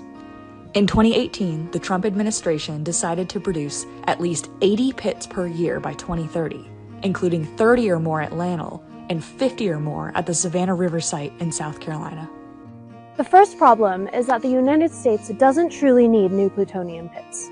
Scientific studies have so far proven that pits age very slowly, and the US already has thousands of pits in reserve in storage at the Pantex plant in Texas. Second, no pit production is to maintain the existing nuclear weapons stockpile. Instead, all future pit production is for new design warheads, the first since the end of the Cold War. These new nuclear weapons could prompt the US to resume nuclear weapons testing. The plutonium pit production and new missile programs planned by the US government are far-reaching and affect many locations throughout the country. In Livermore, California, the Lawrence Livermore National Laboratory is the lead lab for the development of the W-87-1 warhead, which will sit on top of the planned 450 new Sentinel intercontinental ballistic missiles, which are destined for silos across 5 US states. With a total cost upwards of $336 billion, Livermore's newly designed warhead includes a newly designed plutonium pit. And these pits will take up the first 10 years of plutonium pit production at Los Alamos National Lab's plutonium facility. Livermore is heavily involved in supporting the pit production plant and is planning to enhance its plutonium utilization, which means increased plutonium experimentation and plutonium throughput in order to facilitate new plutonium pit production. In addition to LANL, the Savannah River site in South Carolina was also proposed for pit production. Known as SRS, it produced tritium and plutonium for use in nuclear weapons during the Cold War. It is now one of the most contaminated sites in the US. It's a designated Superfund site, and it had 37 million gallons of radioactive waste to be cleaned up. It poisoned the earth, it poisoned the water in that area, and now they propose to produce plutonium pits there too. This is a mission that SRS has never performed in its history. In the summer of 2021, on behalf of Nuclear Watch New Mexico, SRS Watch, Tri-Valley Cares, and the Gullah Geechee Sea Island Coalition, the South Carolina Environmental Law Project sued the Department of Energy and the National Nuclear Security Administration for violating the National Environmental Policy Act, otherwise known as NEPA. The way NEPA works is it requires agencies to evaluate the environmental consequences of their projects. It also, importantly, requires public participation. It also requires the agency to respond to these public comments. If the agency is found to have violated NEPA, then oftentimes the agency is not allowed to move forward with the project. In October of 2024, a federal judge in South Carolina found that the Department of Energy and the NNSA violated NEPA. The agencies tried to rely on inconsistent justifications for expanded pit production and failed to provide any opportunity for public input on reasonable alternatives. Instead, the defendants had simply decided what they wanted to do, which was to produce pits at LANL and SRS, and then conducted analyses after that critical decision had been made. As part of the settlement, the defendants must now conduct a thorough programmatic NEPA review of pit production and produce a full, thorough assessment of a range of viable alternatives. Now the public has an opportunity to scrutinize this project. This ruling is a win for government accountability and highlights the importance of public input under NEPA, especially in projects that can have far-reaching, devastating impacts. Particularly in cases like this one.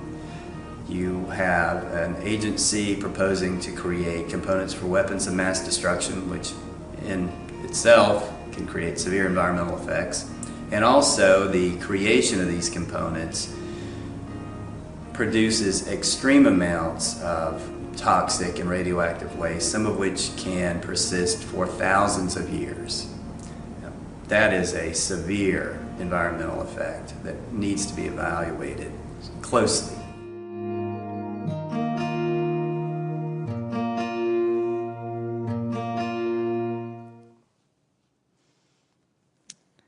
So, thank you to the South Carolina Environmental Law Project, Gullah Geechee Sea Island Coalition, the Nuclear Watch New Mexico, Savannah River Site Watch, and Tri-Valley Cares.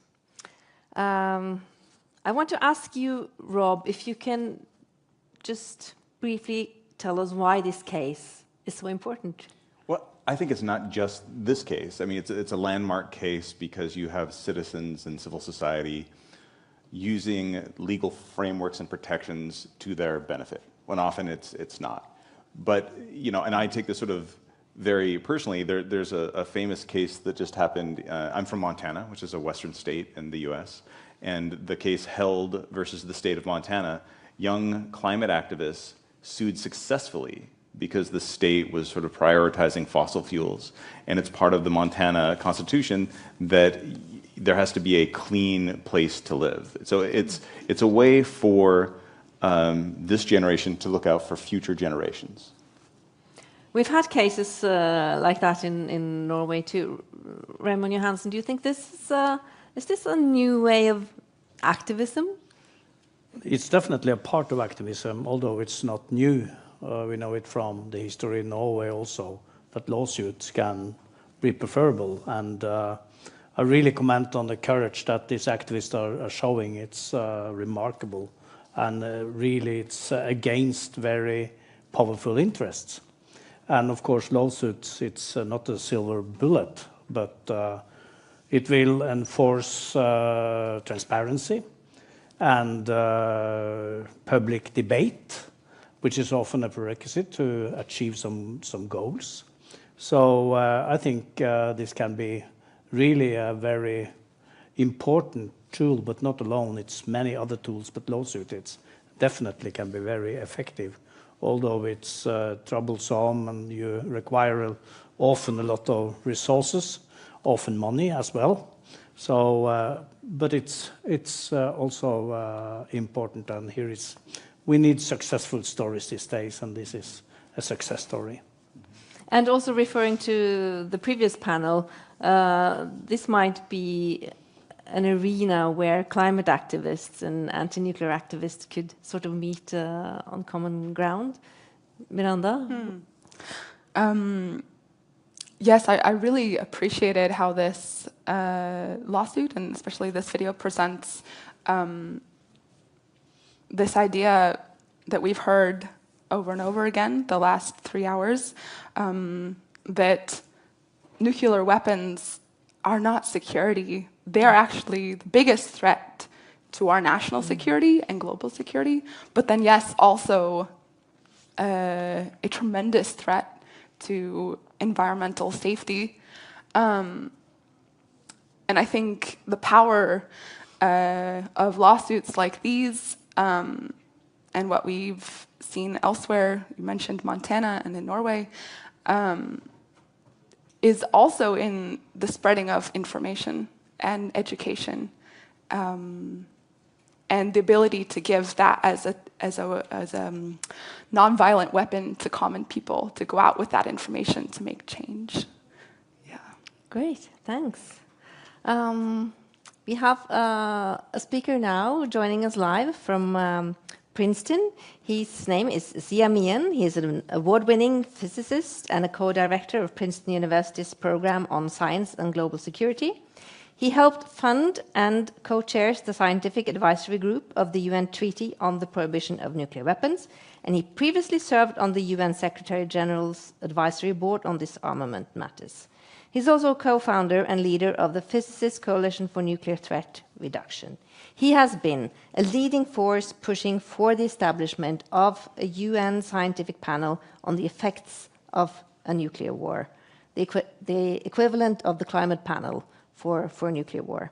He's joining us live from Princeton. Good morning. It's morning where you are, Zia. Thank you for being with us.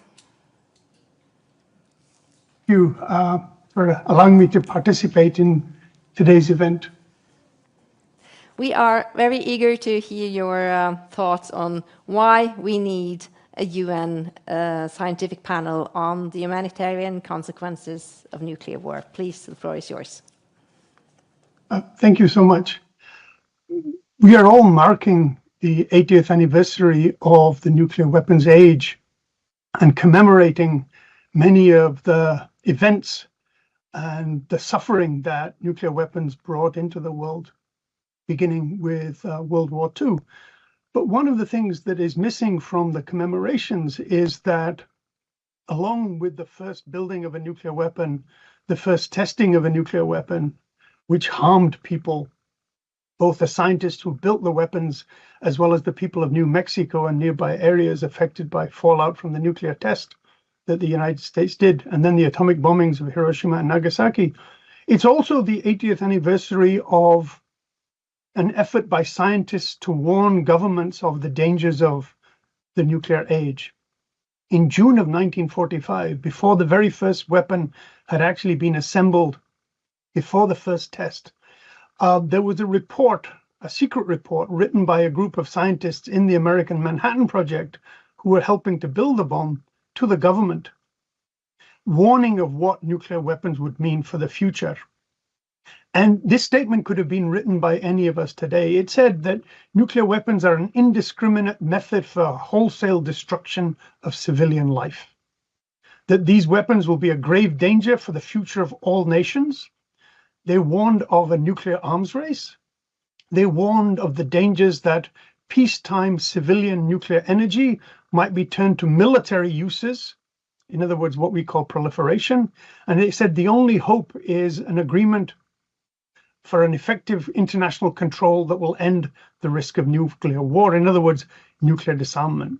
And ever since, scientists have been struggling to help governments and publics understand the danger of nuclear weapons.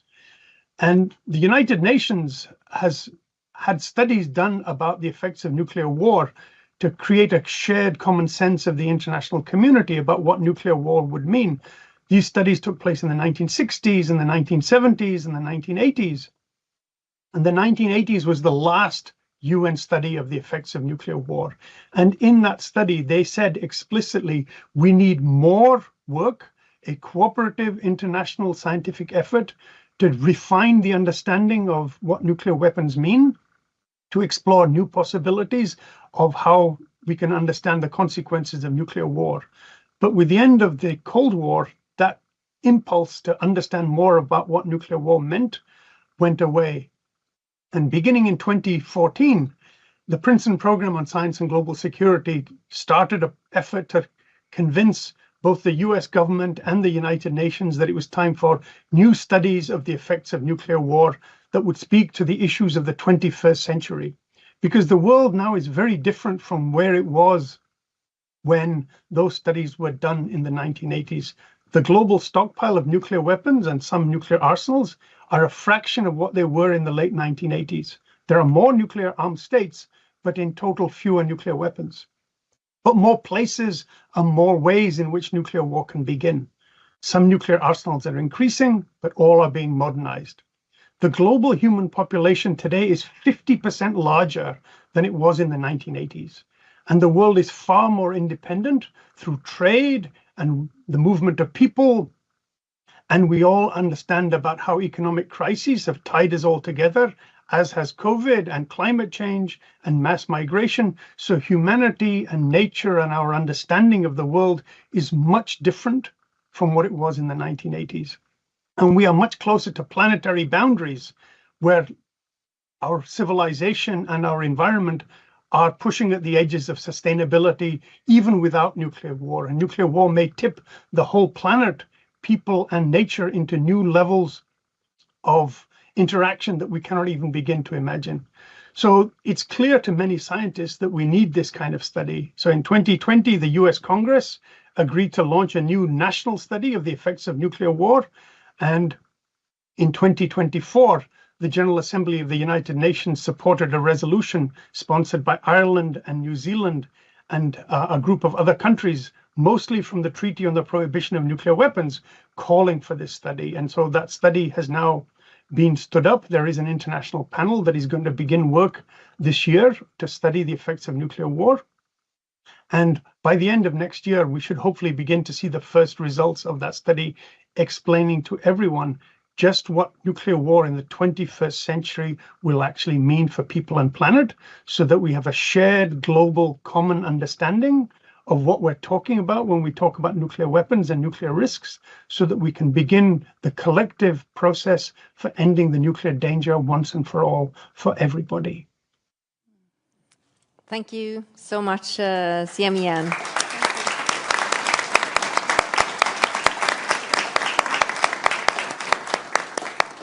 I want to hear from you, Raymond Johansen. The Norwegian People's Aid have also been pushing for this study. What do you think it can mean? First, I'm happy to see an American scientist in Princeton these days, and I see books behind him in these days talking about such an important issue and delicate issue. So thank you very much, and it's extremely important, this UN panel, to talk about all the consequences. And NPA, we have pushed hard for this. I think it's important to show all the consequences. And no, I'm also happy to see learn that Norway, it's also one of the supporters, and it's been pushed by some other parties also in the parliament. And that's important because it was a number of UN countries that voted against establishment of this UN panel. So I'm happy for this support, and I hope that definitely this paved the way also for other politicians to be brave in these crucial issues these days. And now we need it on the top of the political agenda these days, after what we learned also about rhetoric coming out from Moscow, and to some extent also from Washington lately. So it's important to talk about the consequences. And this is important. So thank you very much. And thank you for pushing that through, Siamian. I want to hand it over to you, Miranda. What are your hopes for the panel and what it can mean in the future? Yes. I'm the not expert on the expert of panels. And so to hear from truly an expert and leader for coalition of scientists to work for this is so encouraging. I'm so thankful. Thank you. And on a related but a slightly different note, it is my belief that that nuclear weapons are, in fact, one could say, a symptom of a way of looking at the world that says it is okay to annihilate another being for one's own aim. And I believe that the consequences, therefore, of nuclear disarmament can also send ripple effects towards the strengthening of a society that is, in fact, based on respect for the dignity of life. And in that way, every effort to strengthen the understanding of the effects of nuclear weapons contributes to a more peaceful world, not just without nuclear weapons, but on all fronts of society. And yes, in that I see a connection between the experts that I have the honor to be around at this moment and at this conference, but also with all aspects of actually, in fact, being human. So, yes, let's continue, everyone. Yeah, thank you for that. I want to leave it to you, Rob, to conclude this session. Well, I have a question for Zia, and that is, in the U.S., President Donald Trump has talked about denuclearization, and he said there's no reason for us to be building brand new nuclear weapons. We already have so many. But he's also been critical of the UN. So my question to Zia is, then how do you make the U.S. pay attention to this report from the UN?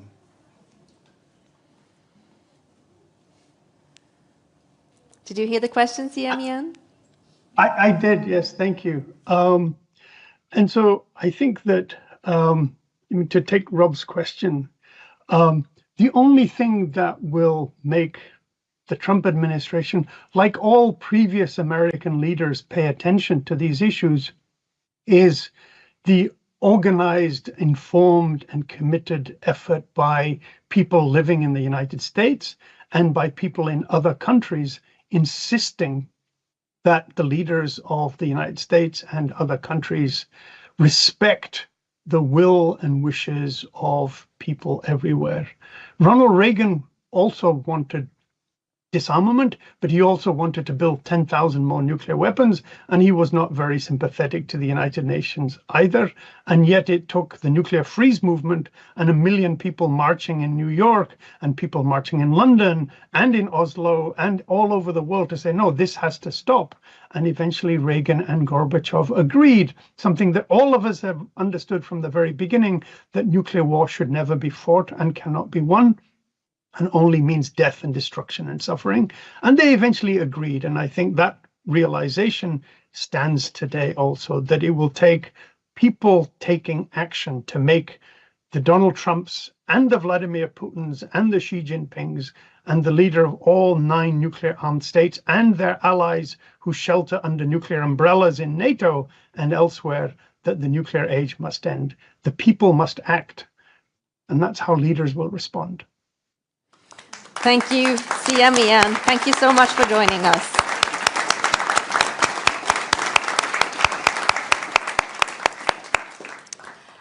And I want to thank our lovely panel, Raymond Johansen, Miranda Åland, Rob Elder. Thank you so much. Thank you. Thank you.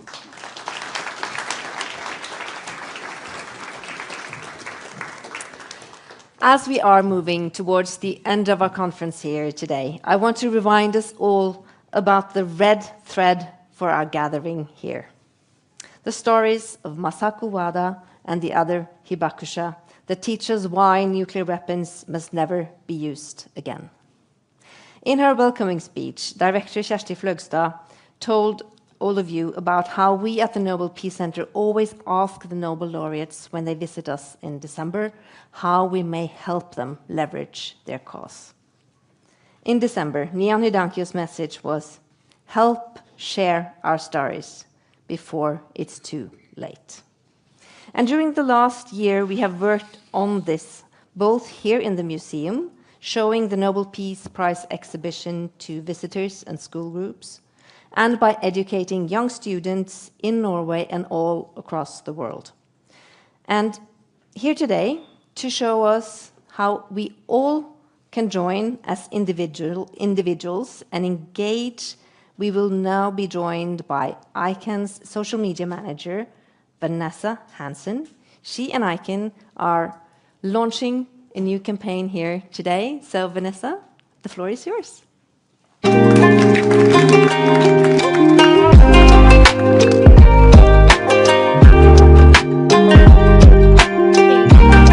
Much for having me. A few technical glitches with my mic.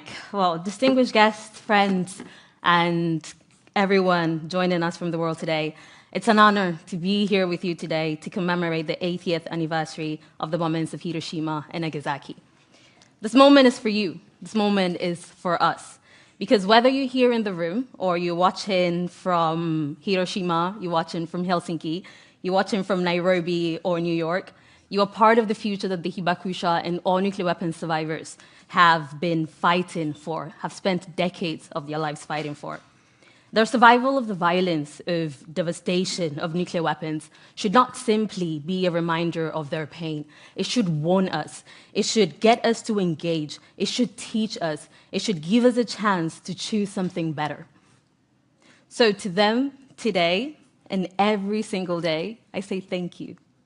It takes unimaginable courage to relive your trauma so that the world can learn.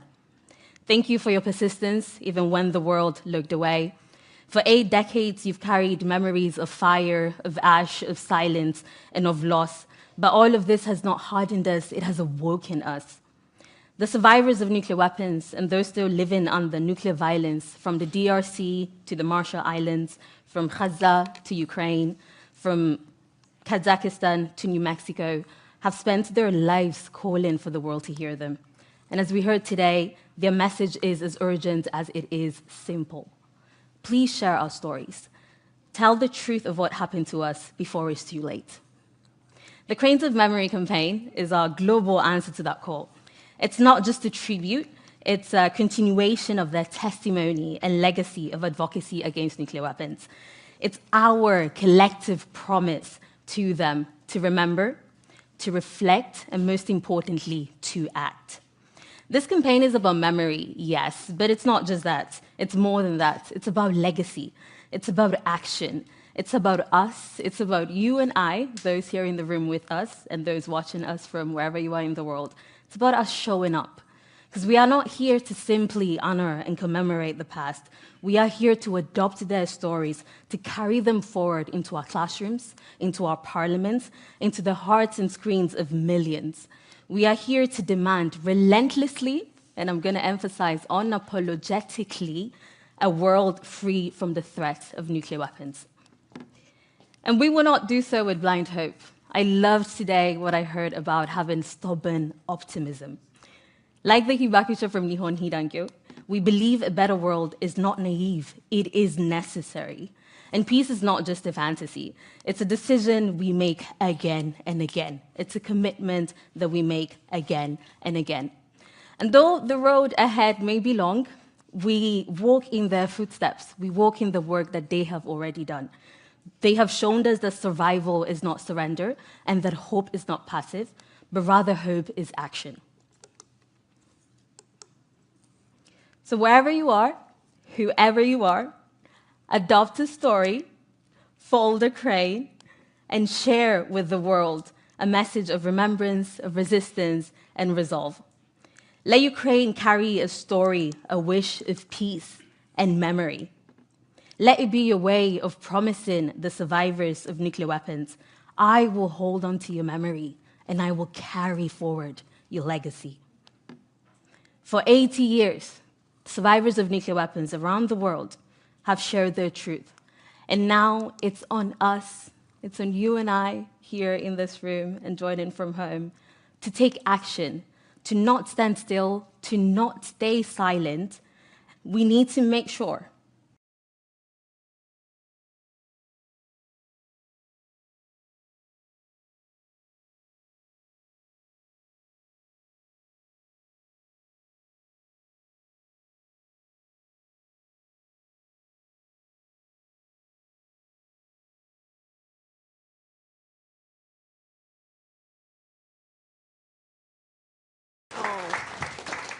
Thank you so much, Vanessa. Thank you. Without the knowledge about what happened on the ground in Hiroshima and Nagasaki, neither we or the people in power can take the right decisions for the future. So thank you for doing this and for informing people. This campaign is also included in our educational tool, which is online and available all across the world. And for those of you who are here in Oslo, you will have noticed that you have a little paper crane sitting on your chair together with the QR code. So now it's time to pick it up and do what? Absolutely. So show us. If you get your postcard, you have a little postcard, there's a QR code on the postcard. If you scan that QR code, it will take you to a selfie frame, because in a few minutes, after we get the people at home to also join us, we will be doing a little selfie moment and literally start flying our cranes of memory around the world. Well, for those of you who are watching at home and don't have a crane, Vanessa has a way for you to participate as well. Absolutely, I always do it. And that is just still join this moment. Share your memory with us and share it as a commitment to advance nuclear disarmament, as a commitment to adopt a story, to amplify the stories of everyone who has survived nuclear weapons, of the Hibakusha, Nihon Hidankyo, and most importantly, to take action for nuclear disarmament. Excellent. The hashtag is Cranes of Memory. Absolutely, yes. And the website is also Cranes of Memory, as simple as that. Yeah. Should we invite people to stand up? Absolutely. So if everyone has logged onto their QR codes, we're ready. I think we'll try here on stage as well to take a picture. And so 3, 2, 1, those at home as well. Ready, smile, cheese. Great. Great. We have a couple of different sizes. So they are. Got lots of different sizes of cranes for them. And those of you who are in Oslo or who are watching from Oslo, I want to remind you all that we have a festival going on outside with a lot of different ways to activate around the issue of nuclear disarmament. And you can even learn how to fold these lovely cranes. So make your way down to the City Hall Square. And those of you who are here are, of course, welcome to join outside after we finish here. You can also print a memory of a Hibakusha on a tote bag or a T-shirt that you bring with you so that you can carry their memory out into the world. Isn't that a nice thing? It is, and that's exactly what we want. As we heard today, the request from the Hibakusha and the survivors of nuclear weapons is really simple. Share our stories, amplify our stories, and we've seen what putting at the forefront the human and lived experiences does. So do go outside and join the festival, and also join the Cranes of Memory online. Share your cranes. Do tag ICANN. I'll be sharing and amplifying everything. Thank you, Vanessa. Thank you so much. Thank you, ICANN.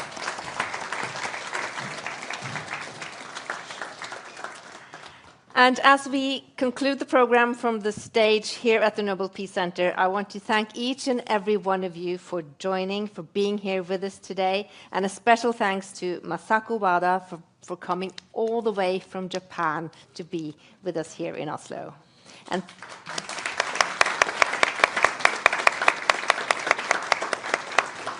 a big thank you also to our other Nobel Peace Prize laureates and all our eminent speakers. And thank you, Sri, for making the digital audience feel at home and together with us. Yes, they felt very connected to all of you, and they loved the speakers. They really enjoyed and learned a lot today. So we're very grateful for everyone who watched online. And if you and your friends would like to see this again, you can go to our website at nobelpeacecenter.org and go to our YouTube and our Facebook. And please learn more about the work of last year's winners of the Nobel Peace Prize by going onto our website or the next time you're here at the Nobel Peace Center. I also want to thank our main partners, Hydro and Reitan Retail, for their generous support, and our conference supporters, the Norwegian Ministry of Foreign Affairs, the Bergesen Foundation, the Outrider Foundation, Lex International, and Scandinavia, Japan, Sakasawa Foundation. They made this event possible. And thank you all for being here, and I wish you all a very peaceful rest of the day. Goodbye.